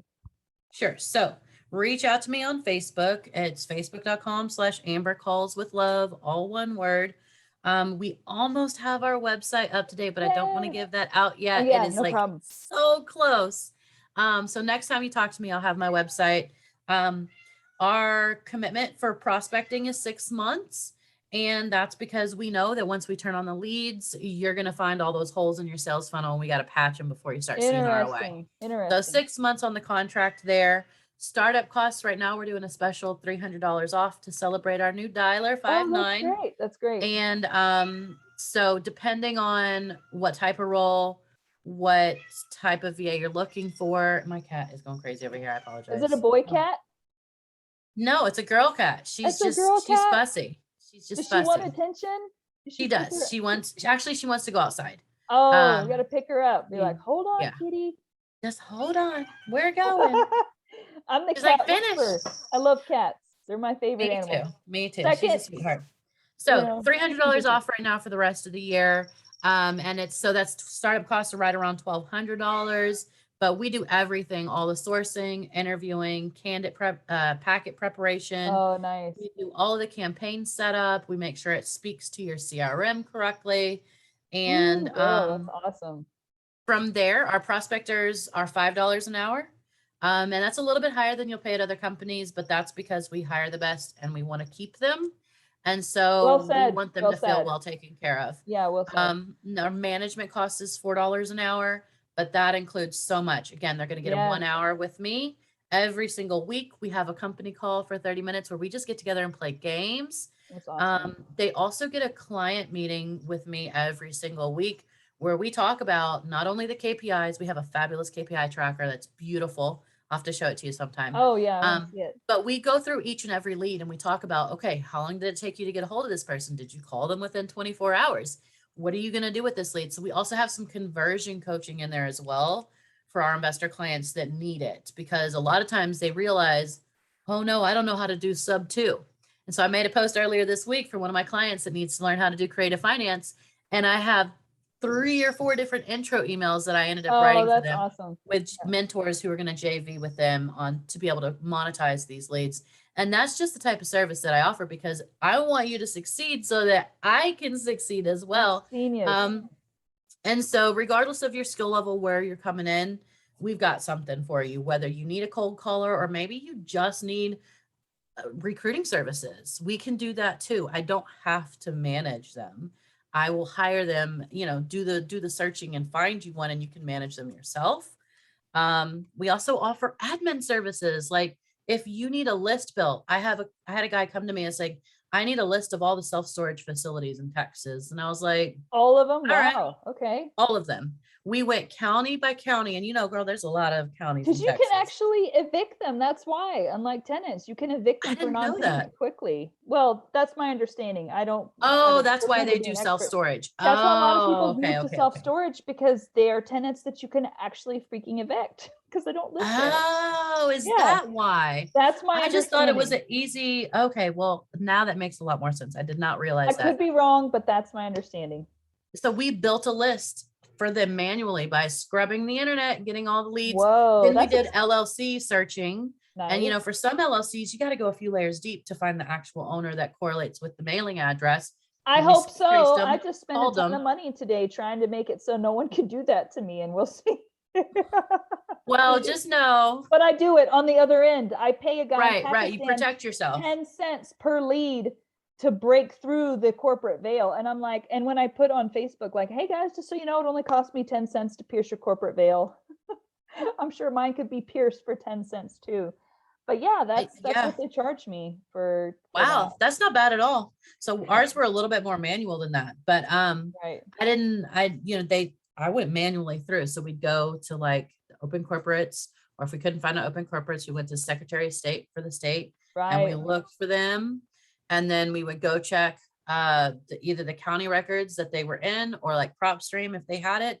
And we checked the mailing address, the property name. If they matched up, great. If another LLC owned it, started back. What do you do whenever you reach other investors? Or you like, do they ever offer to JV with whoever's calling? Because that's what I would do. If I'm getting calls from investors, I'm like, hey, let's JV, because some of them get hostile because they have so many properties, like they get a ton of calls and they just don't have the bandwidth, and I don't blame them. It's easier to say, let's JV whenever you're first starting versus having a portfolio of hundreds of rentals.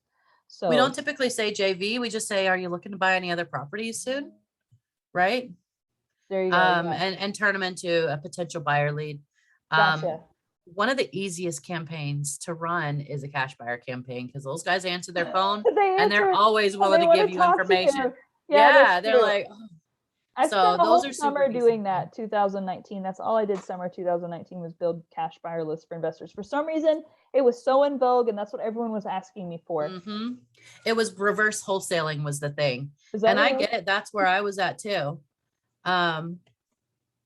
So like, I get it. I was on that bandwagon too in those years. And there's nothing wrong with that. Yeah. But at the end of the day, you really just need your hedge funds, some people that could do creative finance, some people that could do sub two, and you know, your rental guys. That's really, you don't need a ton of buyers and spending a huge amount of money to run a dispositions campaign and marketing and Yes, yada I yada know a yada. team that has two Expensive. full dispositions guys, and I've given him my hedge funds list because he's my greatest mentor and the person who really encouraged me to get out and start doing this myself, which I may corrupt you in the same fashion if you ever had that interest, and you know, bring you with us out here and get your own properties, Amber.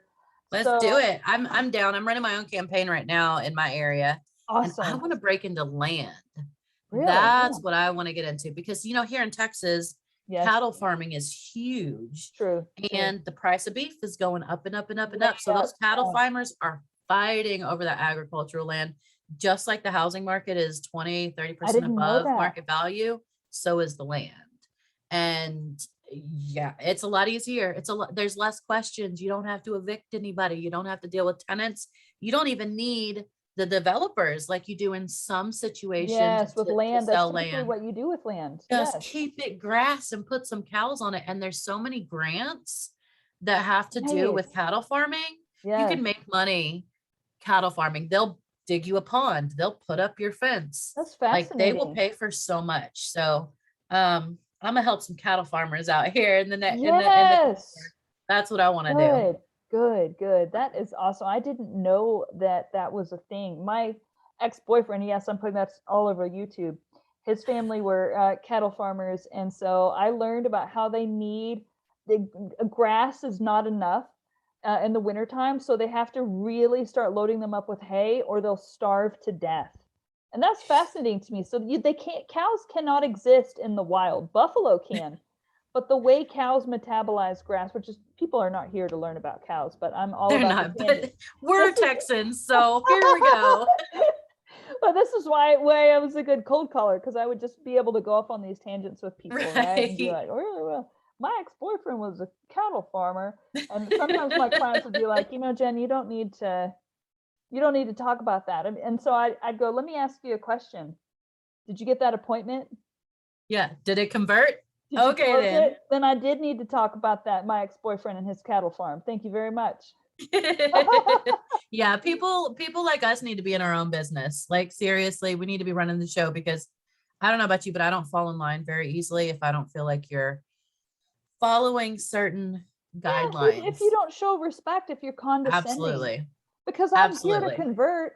It's not like I'm out here just clowning around without a cause. My goal is always to convert. But if the people on the other end of the line can sniff out that all I care about is getting them to convert, they're done. So I have to seem a little bit goofy and circuitous, you know? Absolutely. And absolutely. that was and it's also in. Reading the room, right? Some people need that. Other people don't. And you have to be able to pivot and know what they need. And so, yeah, I totally get that. I do that myself as well. So absolutely. All right. Amber calls with love. And it sounds like total it's $9 an hour, because you've got the $5 an hour for the caller, and then $9 for the management fee, which sounds very reasonable. That's actually, I think, less expensive than Dial Moss. I think maybe they were $8 to $10 an hour. I think maybe they were 10. I have to go back and look, but it doesn't come down to price, right? It comes down to results, because everything is affordable if the ROI is there. If I had to put 50 grand on something tomorrow, but I made 100 grand the day after that, then obviously that 50 grand is affordable. So you can't look at it as, you know, how much per hour. It's let's look at the KPIs, let's look at the results. Do you have clients who ask you for reports? And absolutely, they don't have to ask us, because that's part of what we do. And that's one of the beautiful things about 5-9. We track everything. Like literally everything. I know how many seconds they're spending on calls that are not contacts. You know what I mean? Like if they're Right. spending more than 6 hours, they're going to get flagged. Like, don't go listen to that voicemail. That's a voicemail. Hang up and get to the next call. We Right. know how quickly you're going through the list. We know how quickly you're going through the campaign. And we can monitor and tell, okay, you're going to, on average, say you've got 4 dial attempts on average for all of your in progress records, and you're finalizing records, 10% of the list each week. You're going to need a new list in 3 to 4 weeks. Right. And so we really do take a serious look at the KPIs because that's what I'm paid for. And Right. how many leads per hour are you expecting in most markets most of the time for So that non-vacant? really depends on how well their data strategy is dialed And I in. understand that better than anybody. Well, not better than So, anybody, but oh, better I'm than sure most you people. do. I am sure you do. So if clients are on board with our data strategy, and that is another thing that I offer during onboarding, and it's another thing that I offer on the side as well. They're We'll go lucky. through Then they're each lucky to one have of you, your seriously. markets, Yes. each one of your distress types, and we'll graph out the counts for everything. And then we'll make a plan. So it's not just what's the next list we're going to pull, or let's pull the list that everybody and their mama's going to pull. We're going to go to those small lists. List source. Thank you. Right.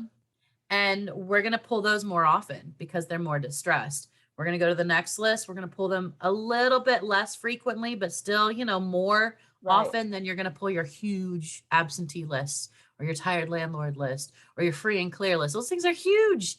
And the motivation isn't always there. But if you go for tax delinquents or probates or pre-foreclosures or zombie properties or vacant What properties, the heck are zombie properties? you've never heard that term. So I don't know who coined the term, but PropStream definitely uses it. But it's basically a vacant property with an absentee owner. No, it's a pre-foreclosure property with an absentee owner. So they're in foreclosure, but they can't find the owner. So like they're missing, which means they turn into a zombie. Oh, well, does I that don't mean know. PropStream can't find the owner, or like the county clerk can't find the owner? It's the absentee side of it. So they don't live at the property. It's in Right. pre-foreclosure and it's technically vacant. Nobody lives there, right? Huh. The owner lives somewhere else. Right, but they can't find the owner. So how do we find the owner? Well, I said not find the owner, but they're not at the house. It's Oh, more like okay. vacant and pre-foreclosure combined. Gotcha. Okay, I thought like the county couldn't find the owner and someone had died and it was like there was no one in the will. Okay, I understand now. Gotcha. So they're very, very, very, very tiny. Like very tiny, less than 10 records in most cases, in most zip codes or whatever. Cool. But they're the most distressed, right? When you think about it. But they're also Yeah. the most work.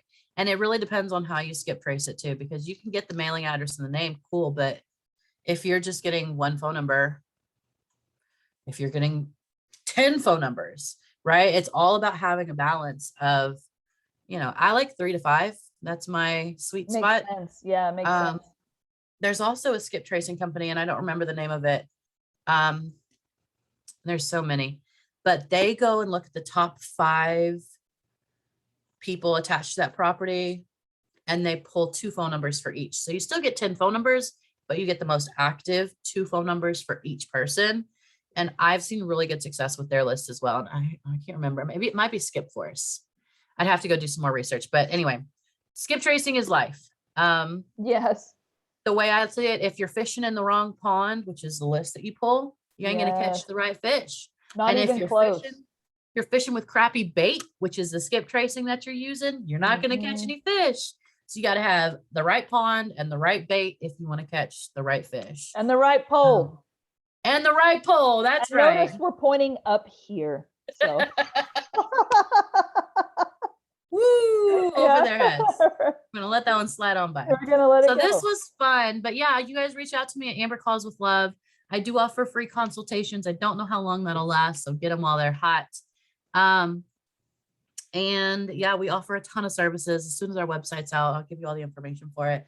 But basically, and anyone. say that the data is good. Cold calling, everything's good. How many leads per hour? Oh, Actually, I want that's to be right. fair, right? Because it's not. I know it's not per hour.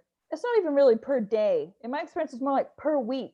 She may have a Per crappy week or per hour. month. I You like to may look have at it at a a per month view. crappy day, not because If you're you've got, crappy, but yeah, because it's raining in that particular climate, or it's cold, or right, the right, weather, literally the weather affects where you're calling. If they're having a day that the weather is not what they're used to, either absolutely, everyone's answering the phone or no one's answering the phone. So I know you can't base it absolutely, on per day per hour, but if you were to average out over the month, which yeah. hopefully that's a fair statement, how many would you say per hour do you think the return would be? So I would say about 1 every 4 hours, so 2 a day, Right. That would sounds be about right. average, so about 40 a month. Yeah. Now, if your list is on fire, I've got VAs right now that are bringing in 3 leads a day, which is more than that. It's 50% more than that. Yes. I've got other callers that are calling on lists that are years old and haven't been reskip traced. Right. They're doing good to get 25, 20 in a month. So Right. really data is everything. Data But if is your everything. lists are where Yeah. they're supposed to be, then you can easily get 40 leads a month. And when it comes to converting those leads, you should be converting at least one of those a month.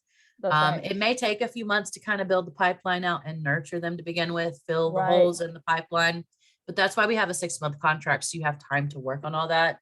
And we've got those weekly meetings to make sure that I'm holding your hand and making sure you've got your speed to lead, your all your different buckets lined up, your follow-up systems in place so that you really can monetize as much as possible. And I think that sounds on par with what I've been hearing, and where things were whenever I left the cold calling space myself was we went from, like I said, getting 1 to 2 leads per hour using a single dialer, mind you. Okay. This was like January 2019.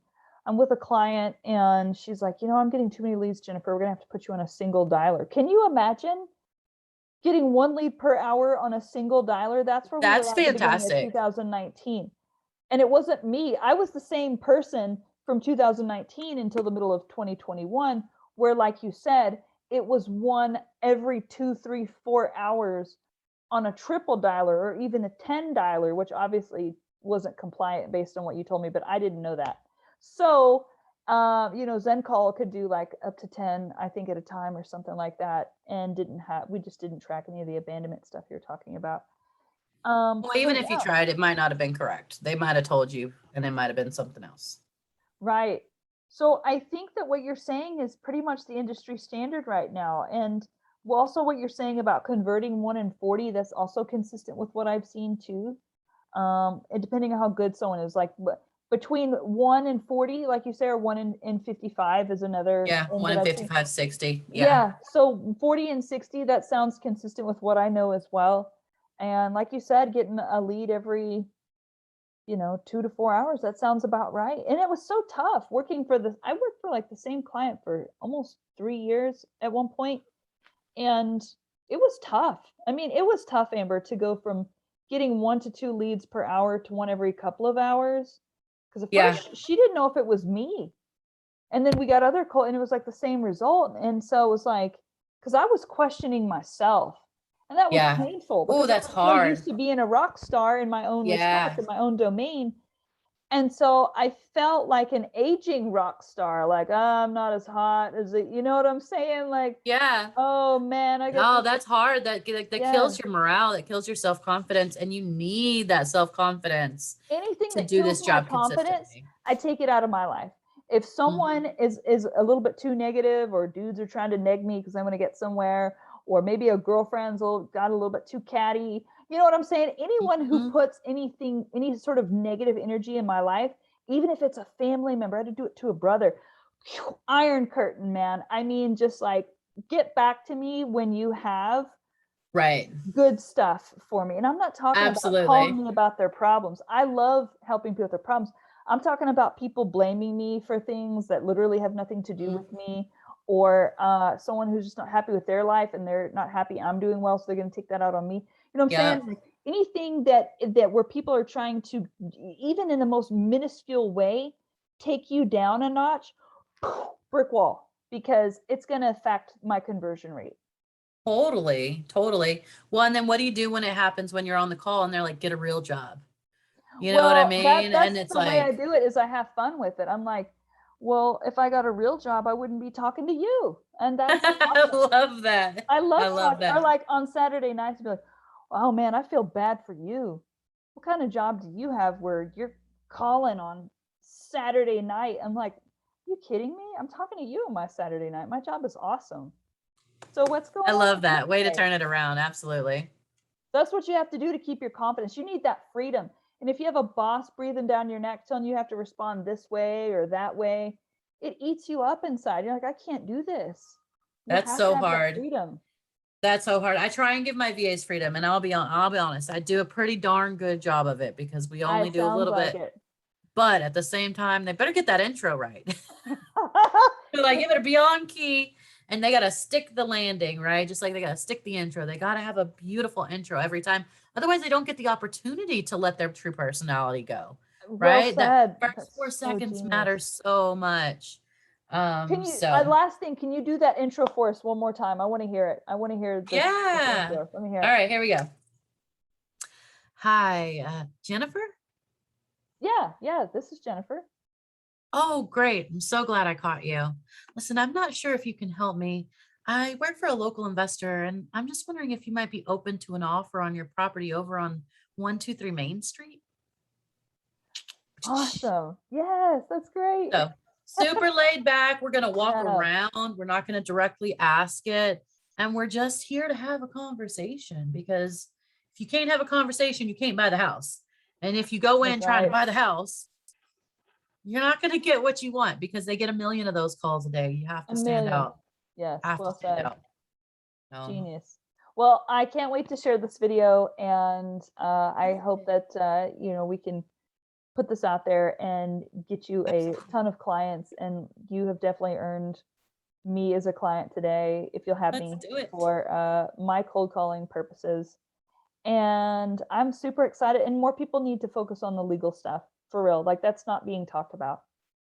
Yeah, I agree. Well, and you kind of, so part of the reason why I don't start with that and I don't put out a lot of marketing about that is because it's fear-based, right? And so I don't like, I know fear is a motivating factor and it is, but you Lawyers, need to good do it for lawyers the start right out with that. Yeah. reason, right? You have to do it for the right reason because you want to build a system that is going to last. Um, not because you're afraid that you're going to get sued another way, right? That's the wrong type of energy to put into it. So Well when said. they're serious about building their business to last and they're not just looking for a lucky lead, then we can talk. Well said. Before then, they're not going to want to put in the energy that it takes to actually do it the right way. So, or the money, the time, energy, or the money to do it the right Well way. said. You're so right. And then those are the people that are like the revolving door. Mm-hmm. Yep. Yep. And here's the thing, I will help them too, because they're going to learn when they use my service, but doesn't necessarily mean they're going to be successful this time. They're welcome to come back. I offer a discount when they do, Oh, but cool. That's neat. they also have to learn, sometimes the hard way, unfortunately. And it is what it is, right? Not everyone can be successful at this. Sometimes when you turn on the marketing, you see that there are holes in your pipeline that you don't have the time, the energy, or the interest in fixing, and you give up. You make an excuse and you quit. I can't help those, right? I can help you if you want to fix it, but if you don't want to fix it, no es mi problema. I actually have that tattooed right here. I Not wish my they let me problem. see that, but I'm gonna refrain from that We'll one. leave that for video too. Yeah, right. All right. Thank you so much for Well, having me. thank This is you. great. Yes, it's super fun. How long were we on here for? It's forever. Like 2 hours, over Oh two my gosh. hours. Well, they'll be lucky to see you getting real for 2 hours. All right. For Well, I'm sure. going to push the stop recording button, but maybe you can stay just a second so I can thank you. And so I'm going to push the stop recording button. Guys, if you've made it this far, you must be really serious about your business, or we are way more entertaining than what I think. At least I am anyways. I know Amber's super entertaining. So thanks for hanging out with us this long. And yeah, we'll see you on the next video. Take care. Bye-bye.